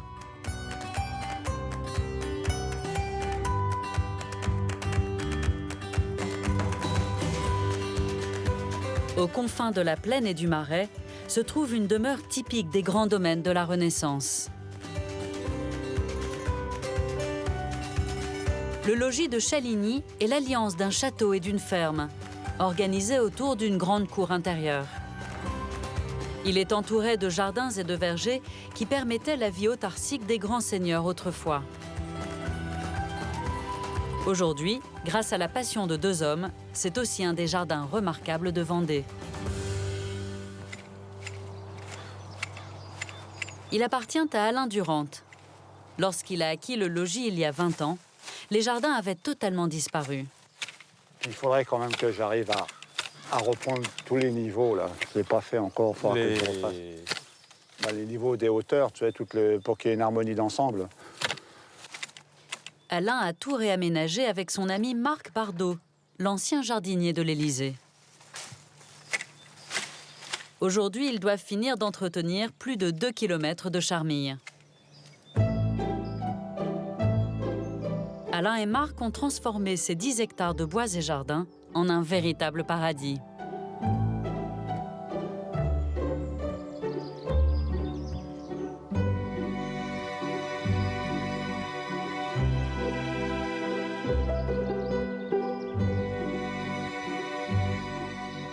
J'avais un rêve que je voulais réaliser, je l'ai trouvé ici. Je cherchais en fait un chantier qui pourrait durer 30 ans. Et ça m'a beaucoup plu. Quand je voyais des lézards dans les murs, quand je voyais des murs effondrés, des toitures à refaire, tout ça m'enchantait. Et je me suis dit, voilà un endroit où je vais pouvoir m'exprimer, à la fois sur le bâti et sur le jardin. Alain a restauré ce logis de la Renaissance dans les règles de l'art.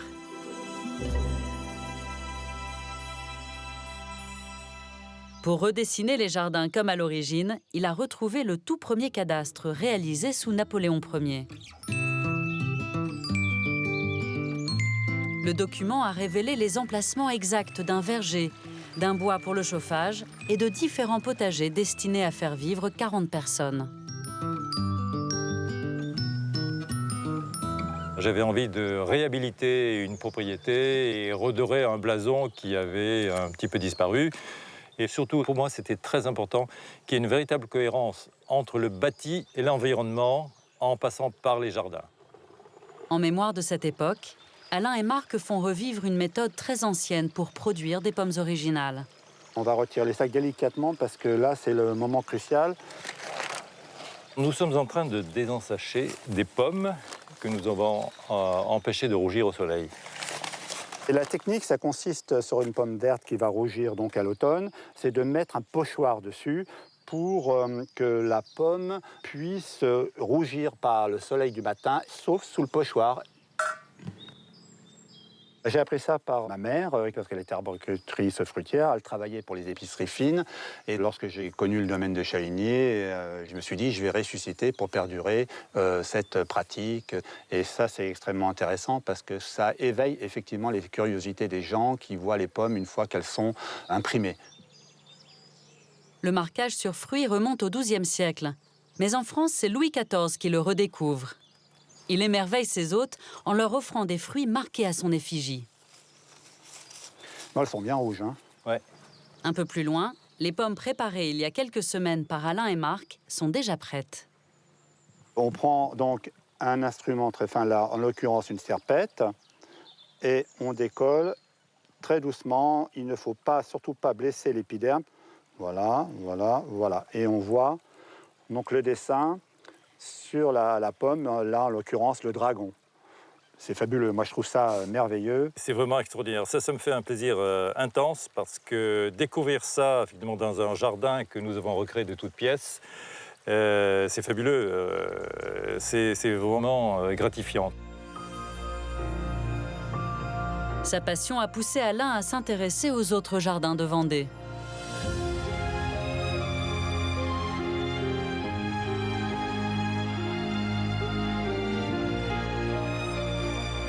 À quelques kilomètres du logis de Chaligny, dans le petit village de Tiré, il va nous faire découvrir l'un des plus beaux jardins de la région.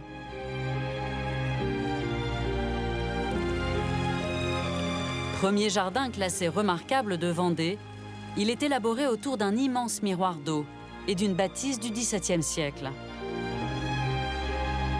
Il appartient à une célébrité qui en prend soin depuis plus de 25 ans. D'un espace à l'autre, le jardin change d'ambiance. Il est composé de centaines de sculptures végétales taillées avec précision.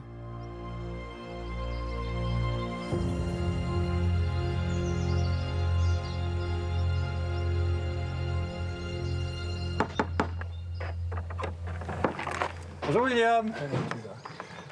C'est l'œuvre de William Christie, célèbre chef d'orchestre franco-américain, spécialiste de musique baroque et ami de longue date d'Alain Durante. Ensemble, ils partagent la passion du jardin. En 1984, le chef d'orchestre tombe sous le charme de cette bâtisse abandonnée. Depuis, il l'a complètement transformée en réinventant tout l'espace autour du bâtiment. Je voulais absolument pas avoir un jardin établi. Ça m'intéressait pas du tout. Et j'ai vu ô combien de propriétés où on vantait les arbres 3 fois centenaires, enfin les jardins dessinés par monsieur machin chouette, enfin grand paysagiste au 19e. Ça m'intéressait pas du tout. Je voulais créer quelque chose de toute pièce. Mélange de jardin à l'italienne et de jardin à la française, les espaces sont ici dominés par la géométrie et la symétrie. Les minéraux et les végétaux se complètent pour créer un paysage architectural unique.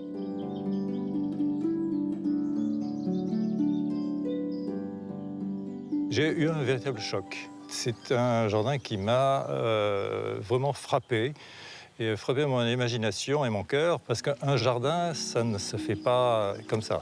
Ça repose sur énormément de techniques qu'il faut maîtriser, et puis surtout sur une grande imagination. Et je trouve que ce qui a été fait ici est vraiment extraordinaire.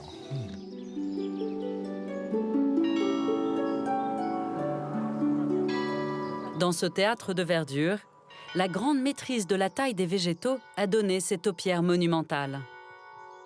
Ces immenses broderies végétales sont le fruit de 20 ans de travail. Ah bien, je vois qu'il y a une nouveauté là dans le théâtre. Il me semble qu'il y avait les cyprès derrière. Oui. C'est un jardin qui évolue. Et ça, absolument. Ça veut dire que par moment, il faut être un tout petit peu barbare, en tout cas un tout petit peu peut-être cruel même, en éliminant ce qu'on a planté soi-même. Oui. Et j'ai tout simplement décidé que les cyprès qui entouraient ce théâtre étouffaient un tout petit peu le taupière. C'est l'aboutissement d'un rêve. Je suis né avec 2 passions dans ma vie. L'une, la musique, et l'autre, le jardinage, le jardin. Et il y a des rapports entre musique et ce que je fais, évidemment. On peut penser à une courbe mélodique, on peut penser à des notes, en effet, qui s'enchaînent. Mais j'ai conçu cet espace comme un théâtre. Et un théâtre où on peut faire de la musique. Depuis peu, William Christie organise un festival de musique baroque dans ses jardins, chaque mois d'août, pendant plus d'1 semaine.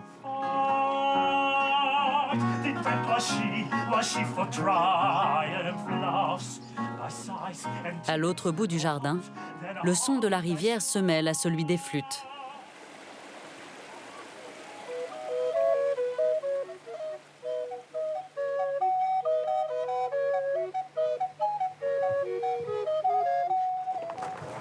Ce jardin est ouvert au public pendant presque tout l'été. Ce jardin, j'ai créé pour donner plaisir à moi et aux autres.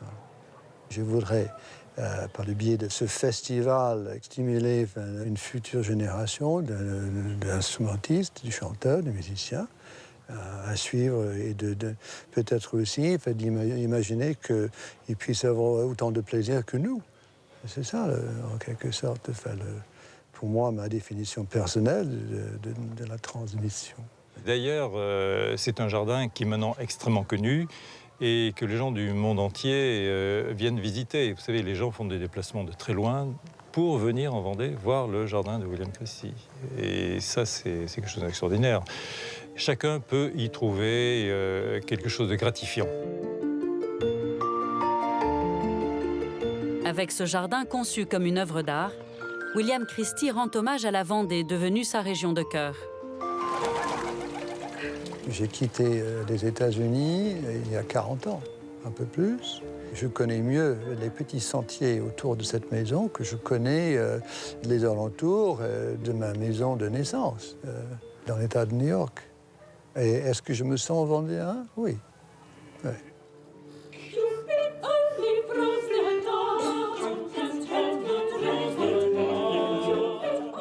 Le dernier concert de la journée est donné à la tombée de la nuit sur le miroir d'eau. William Christie et son orchestre interprètent Didon et Aîné d'Henri Purcell.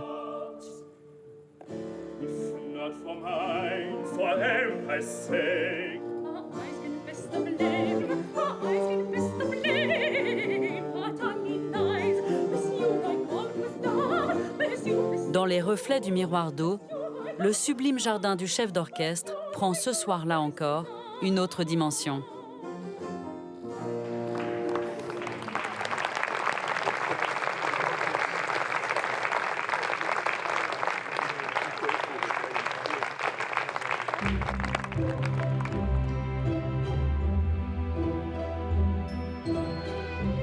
Direction le nord du département, aux frontières de la Vendée et de la Loire-Atlantique. Nous partons à la découverte d'une ville qui a connu une histoire étonnante. C'est Clisson. Nichée dans la vallée de la Sèvre nantaise, la ville fait partie des Marches de Bretagne. Elle défendait le territoire face au Poitou et à l'Anjou.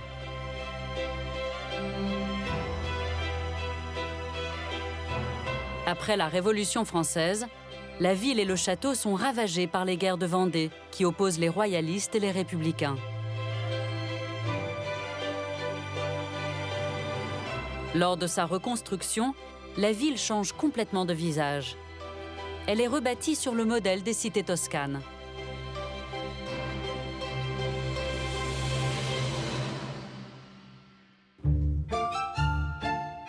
C'est l'œuvre de deux hommes, les frères Cacot, des Nantais qui rentrent à Clisson après des années passées à Rome.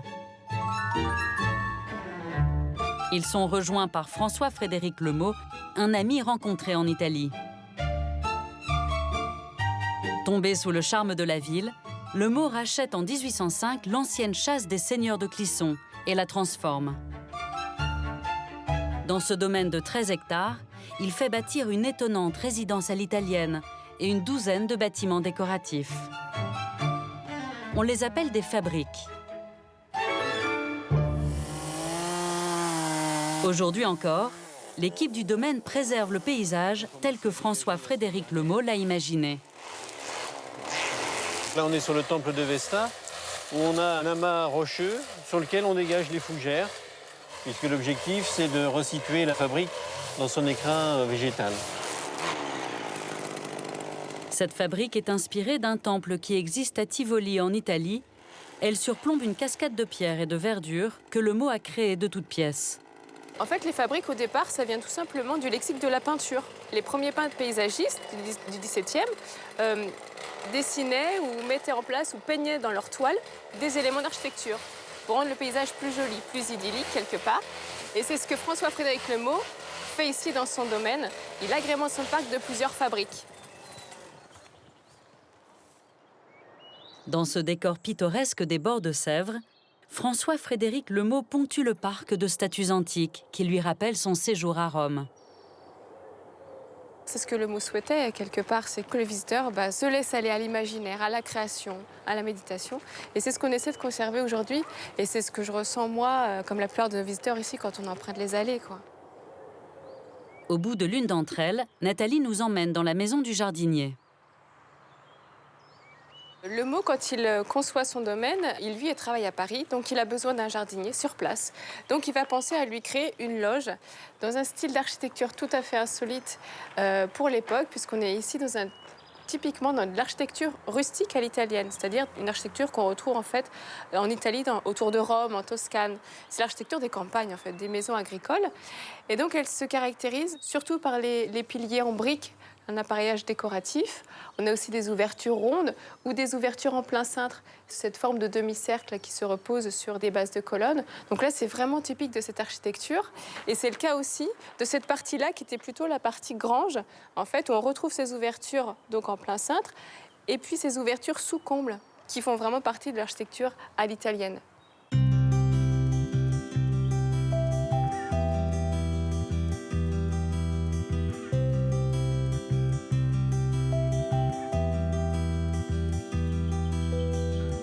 Mais la perle du domaine, c'est cette sublime villa de style néo-palladien avec sa grande colonnade de pierre en hémicycle. À son sommet, la bâtisse est surplombée d'un belvédère. Il permet une superbe vue sur le château de Clisson, situé de l'autre côté de la vallée de la Sèvre. Pour faire un vrai parc à l'italienne, il lui manquait une ruine antique. Et nous, ici, on n'a pas de ruine antique. Par contre, en face de chez lui, il y avait les ruines du château.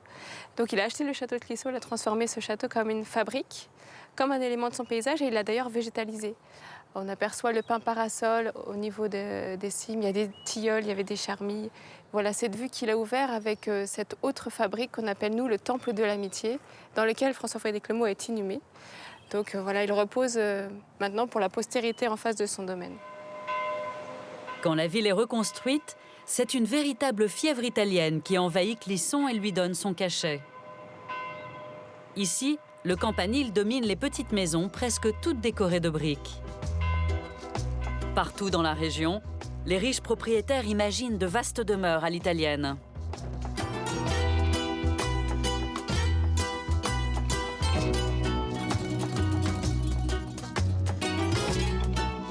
Sur les hauteurs de la ville, voici le château de l'Oiselinière.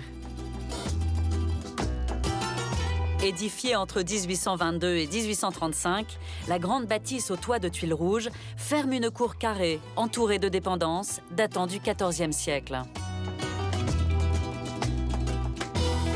Elle est aujourd'hui le sujet d'étude d'une femme qui a retrouvé ici l'Italie de son enfance. Donc c'est vrai que moi, pour mes archives, ça devrait être parfait. Voilà. Dalmatia Minardi-Bernard est franco-italienne. Amoureuse de la région, elle est devenue guide et spécialiste de cette petite Toscane du pays nantais.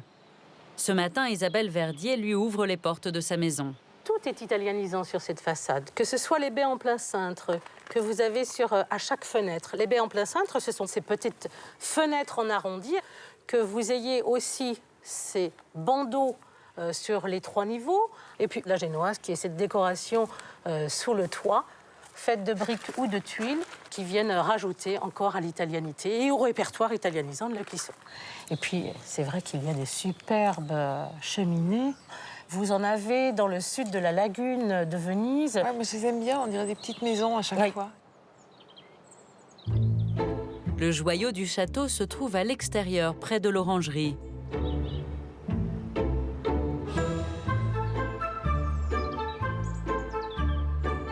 C'est la galerie des illustres qui s'étend sur près d'une dizaine de mètres.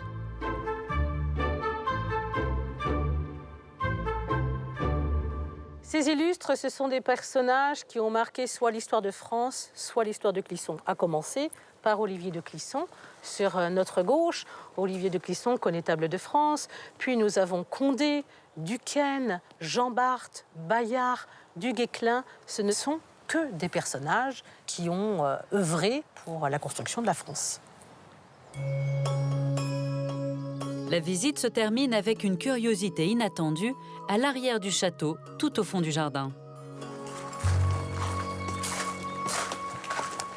Là, montez un petit peu ici, voilà.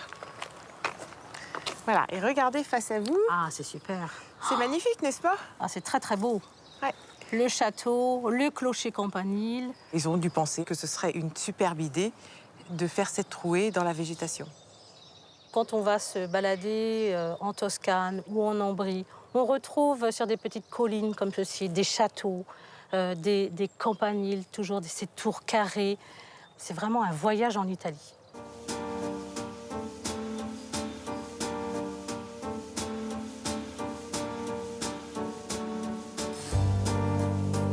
L'oiselinière n'est pas la seule splendeur des environs de Clisson.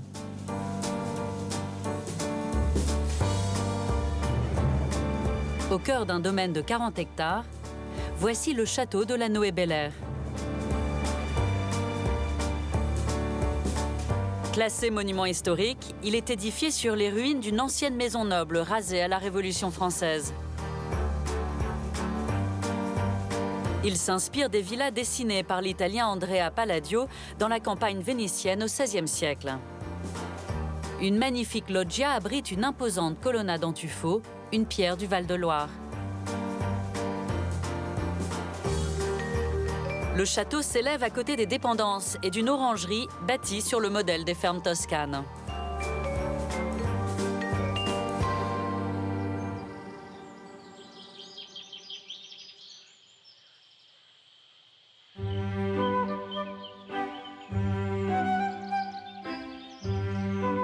Dans la loggia, la muse de la danse et la muse de la musique se font face à chaque extrémité. Exposée au nord-ouest pour profiter de la fraîcheur les après-midi d'été, elle offre un panorama sur le jardin. Nous voici devant l'orangerie du château. Elle est magnifique. C'est la famille de Jean de Malétroit qui a fait construire toute la propriété. L'orangerie reprend là encore les grands classiques de l'architecture toscane. Avec un détail en plus, ses claustras de briques arrondies. C'est un balcon là-haut? Non, non, non, non. Ce que vous voyez, c'est une corniche extérieure. Le toit est zinc et ardoise. On ne peut pas mener à fond l'italianisme, étant donné que la pluviosité du pays nantais ne le permet pas.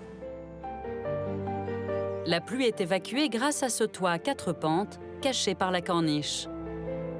Un système ingénieux pour adapter l'architecture méditerranéenne au climat océanique.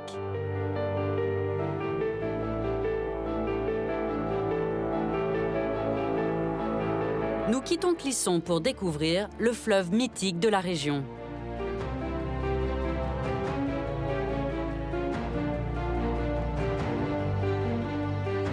Longue de plus de 1000 km, la Loire offre des paysages sauvages à couper le souffle.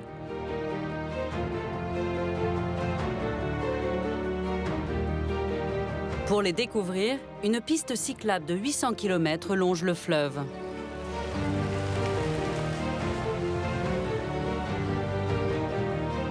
Cet itinéraire hors norme débute ici, dans l'embouchure du fleuve, au pied du pont de Saint-Nazaire. Cet ouvrage de plus de 3 km de long relie la rive urbaine à la rive sauvage. Au nord, le port de Saint-Nazaire. Au sud, Saint-Brévin-les-Pins et ses célèbres pêcheries au carlet, construites en enfilade. Voilà, donc là on arrive sur les pêcheries de Saint-Brévin, dans l'estuaire.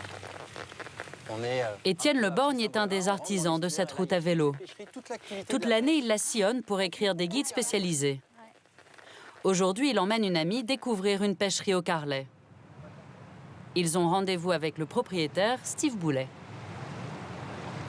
Il faut que je la tienne parce que je dois penser à lui revenir.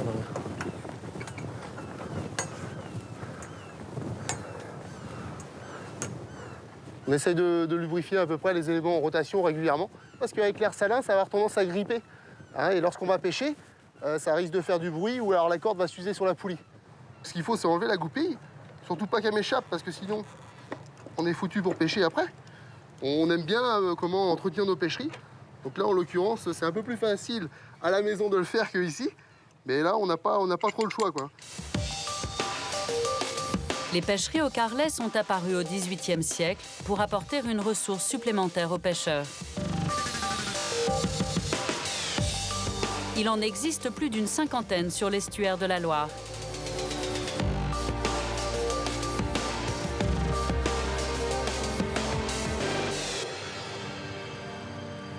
Enfin, j'adore les pêcheries. Je suis un fan de pêcherie. À comparer, je préfère plus les entretenir que de venir à la pêche. Donc c'est vraiment ce site qui est superbe hein, sur la Loire.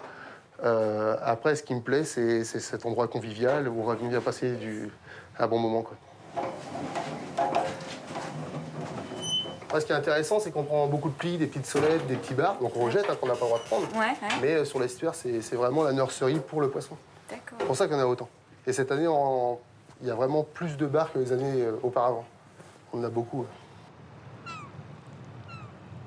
Donc la technique est assez facile, hein. On va descendre le filet, on va le laisser reposer sur la vase, on va attendre que le poisson passe, et au petit bonheur la chance, on va remonter le filet. Il y a du poisson, tant mieux, il n'y a pas de poisson, on recommence. Ah bah ça y est, là, la bonne prise là. Ah ça c'est super. Une belle plie, une très grosse plie là qui fait bien 35 cm et puis un gros mulet de 1,5 kg. 1 kg, 1,5 kg. Tu dois nous porter chance, hein. Ah là, ça fait plaisir, super.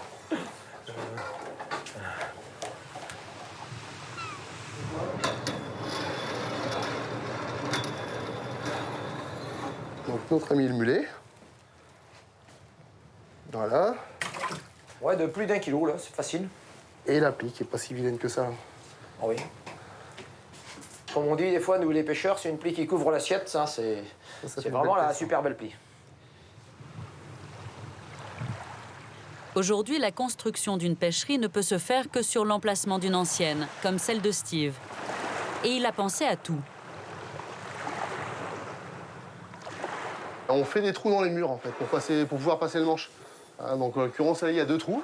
Donc, soit on choisit le trou du bas quand on pêche, ou lorsqu'on a des gens, sinon on met le trou du haut. Comme ça, on arrive à passer par en dessous sans se buter la tête. Là, tu as un trou là-haut, là, et tu ramènes ton poisson. Et là, c'est marrant, tu vois, on vient de prendre un éperlan. Et la particularité de l'éperlan, c'est qu'il sent le concombre, en fait. C'est un truc de fou. Hop. Tiens, regarde ça. Wow. Ah, c'est hallucinant. C'est un concombre, hein. Ah ouais, c'est impressionnant. C'est dingue. Ah, c'est affolant. Incroyable. Ça sent le concombre. Ça sent le concombre à bloc.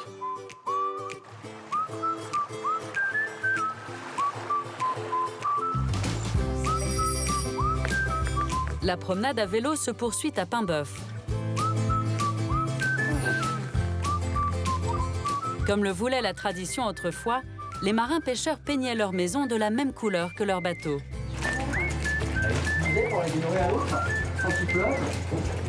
Au XVIIe siècle, Paimboeuf est l'un des principaux avant-ports de Nantes et possède le seul phare de la Loire. Au fil du temps, la ville s'est entièrement tournée vers les échanges maritimes. Un commerce prospère dont témoignent les anciennes maisons d'armateurs.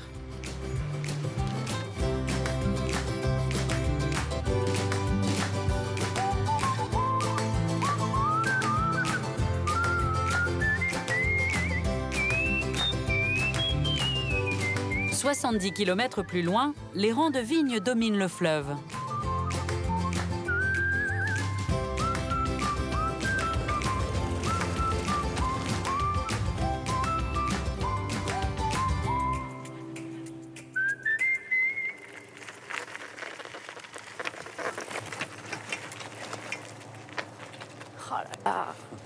Moi, j'aime cet endroit parce que on est autre part.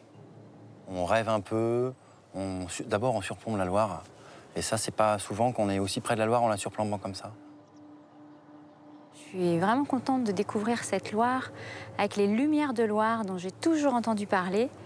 Et la brume, là, le rayon de soleil qui tombe, c'est vraiment magnifique. Avec ces vignes qui descendent, c'est assez magique, ouais.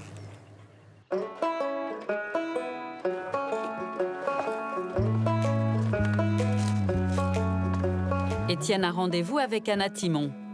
Dans sa famille, on fait du vin depuis 1635. Aujourd'hui, c'est le premier jour des vendanges et ici, on récolte le raisin à la main. Merci. C'est important de vendanger à la main. Là, on est sur une jeune vigne. Donc, c'est plus fragile, une jeune vigne. Donc, à la main, on vendange un peu plus en douceur. Alors voilà, je cueille. Après, il faut... on vérifie si on n'en a pas laissé. Ceux qui étaient derrière moi, il faut aussi bien les prendre. Et puis, bien sûr, faire attention à ne pas laisser les feuilles dans les baquets, puisque, bien sûr, c'est pas avec les feuilles qu'on fait, le raisin. Du vin. Oui.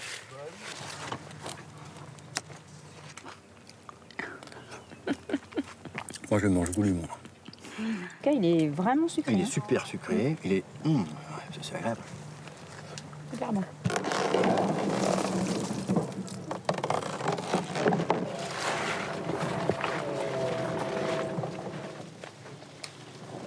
Et est-ce que le fait que la vigne soit en pente, ça joue sur la qualité du raisin? Oui, parce que le fait d'être en coteaux, ce sont des coteaux orientés plein sud, sud-sud-ouest, plus il est sous le soleil et plus il va mûrir. Et puis le fait aussi d'être sur les coteaux, on est en hauteur, on est dans le vent. Et voilà, et le vent, là on s'en rend compte, hein, donc va permettre que les grappes et les feuilles ne macèrent jamais dans l'humidité. Donc c'est vrai que les bons terroirs vignes sont toujours en hauteur et dans le vent. Je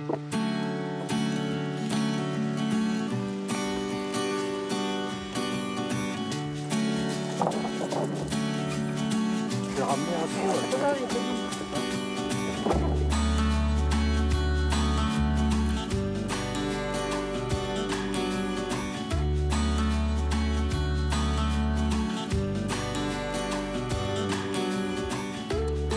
Le lendemain, nous retrouvons Étienne. Il est accompagné de Claudie et Michel, un couple d'amis. Ils prennent la direction d'un ancien village de pêcheurs très prisé des Nantais.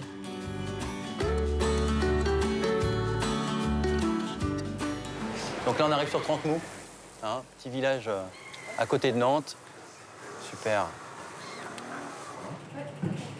Le petit village a gardé tout son caractère architectural d'autrefois. Trentemou, jusqu'à assez récemment, il y avait encore les crues de la Loire qui débordaient dans tout le quartier. D'accord. Et donc les gens, pour s'abriter, on verra, il y a d'autres maisons où il y a toujours ces escaliers qui vont au premier étage et toujours sur 3 étages. Le rez-de-chaussée inondable était occupé par le cellier. L'espace habitation se situait au premier niveau et le dernier étage était réservé au grenier. Tout en haut, la poulie servait à monter le bois de chauffage.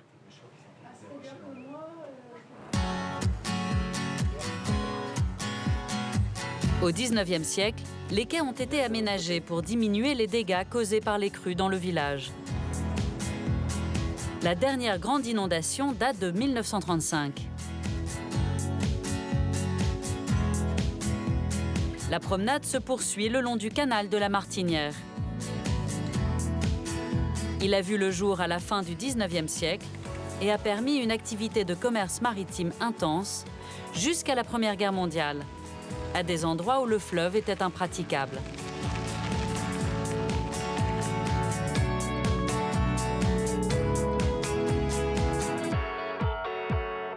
Un peu plus loin, sur les rives du Pèlerin, le bac de Loire nous transporte au Paradis, le nom du lieu-dit de l'autre côté du fleuve.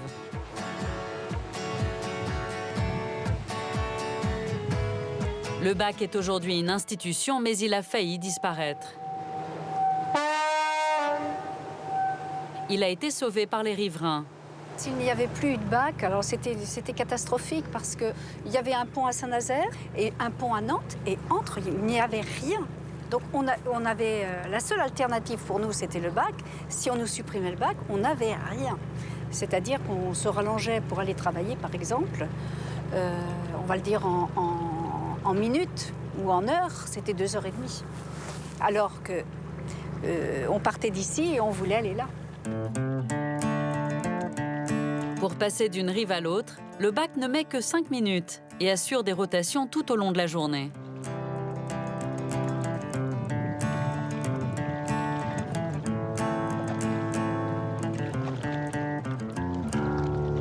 C'est une première pour moi, j'avais jamais pris le bac de Loire. Mais franchement, je trouve ça super agréable. Je suis un peu dépaysée alors que c'est à 10 minutes de chez moi, en fait. C'est sympa.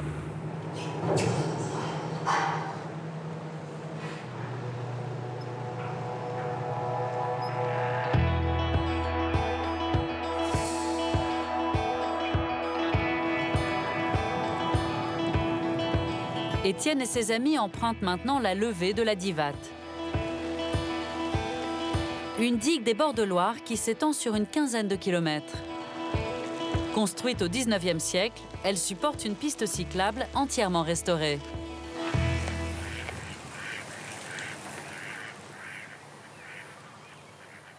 Ici, c'est une Loire qui débute un aspect sauvage. Une Loire sauvage, une Loire calme, une Loire... Donc pas très loin d'ici, on va vraiment rentrer dans la Loire que les gens ne connaissent pas forcément beaucoup, hein, et qui est vraiment naturelle, sauvage, où il y a des gens aussi qui vivent et puis qui font vivre la Loire, et où on a vraiment un côté très intime de la Loire.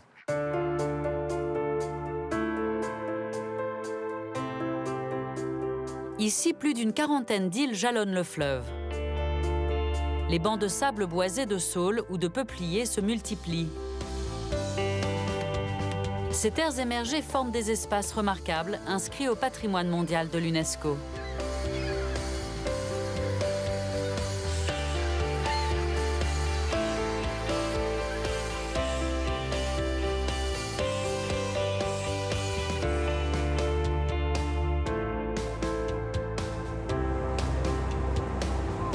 Étienne, Claudie et Michel se dirigent vers les îles Sauvages. Ils sont accompagnés de Claude Janin, pêcheur de Loire, de père en fils.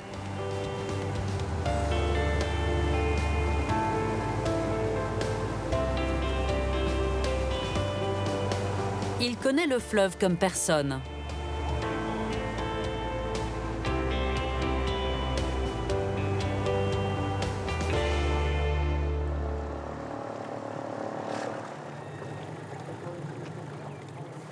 Alors là, on est dans le bras de la Sauterelle. C'est un faux bras de la Loire, non navigable. Et on est sur l'île Arwis, ici. Et donc, c'est une île... c'est une vraie île de Loire. Là, il y a le bras principal qui se trouve de l'autre côté et ce bras mort qui est de ce côté-ci. C'est sauvage, ouais. Ça reste encore des milieux préservés. Il n'y a pas grand monde à venir par ici. Ah, par contre, là, il y a du sable. Ah ouais, ça, c'est du vrai sable de Loire. Ah ouais, ça, c'est un sable qui a servi à construire pas mal de choses dans la région, qui servait beaucoup pour les enduits. Un sable très prisé par les maçons et qui a servi aussi à faire de la culture. La vallée maraîchère, ils cultivaient tout ce qui est poireaux, mâches, tout ça sur ce genre de sable. Ici, la végétation est luxuriante. Plus loin, des peupliers sortis de terre offrent un spectacle étonnant. Ils sont vivants malgré leurs racines à nu. Alors, il y a une dizaine d'années, il y avait de la terre à peu près jusque par là. Et le fleuve a tout déchaussé l'arbre et puis il s'est adapté à ces nouvelles conditions. Claude, en fait, c'est la crue qui a fait ça C'est le courant, les tempêtes, la marée qui a fait déchausser la terre. Avant, on venait jusque, tu vois le niveau de la terre, là, oui. Il arrivait jusque de l'autre côté des arbres. Là. On a perdu à peu près une 15 à 20 mètres d'île qui a disparu, qui est partie au fil de l'eau. Une bande de 15 à 20 mètres? Ouais. D'accord.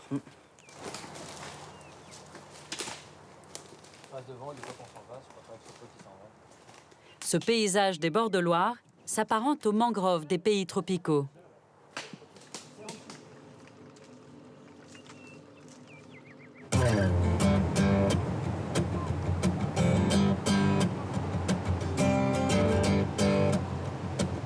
En remontant la Loire, le paysage change progressivement.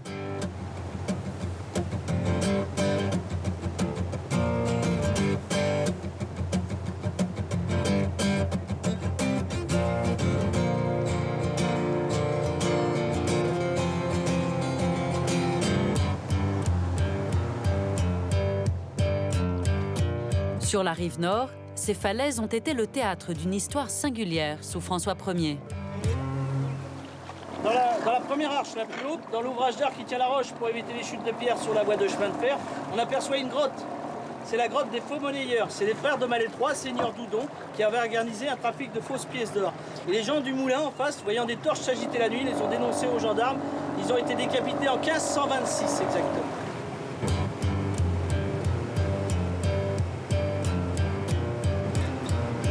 Un peu plus loin, un autre témoignage de l'histoire de la Loire.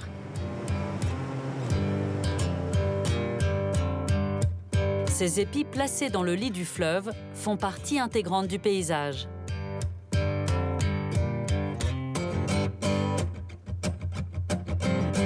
Les plus anciens sont parfois renforcés par des pieux en bois.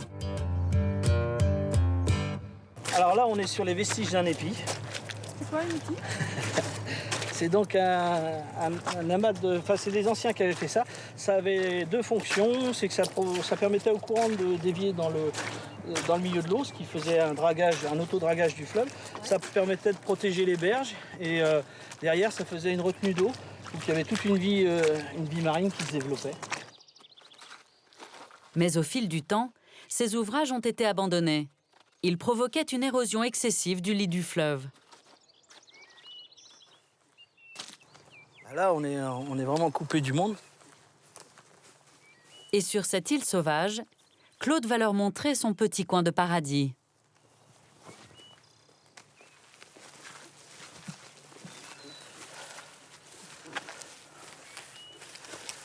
Alors là, on se trouve dans un de mes endroits préférés, si ce n'est l'endroit préféré.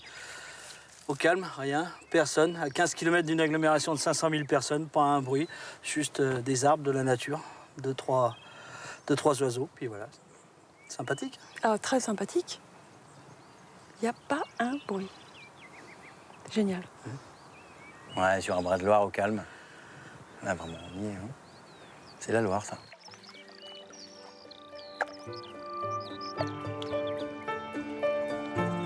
Il n'y a jamais personne qui vient dans cet endroit-là. Je suis seul à me balader de temps en temps avec 1 ou 2 sangliers qui passent régulièrement. Les seules traces de pas, c'est les miennes. Là, c'est tranquille, c'est vraiment un dépaysement total.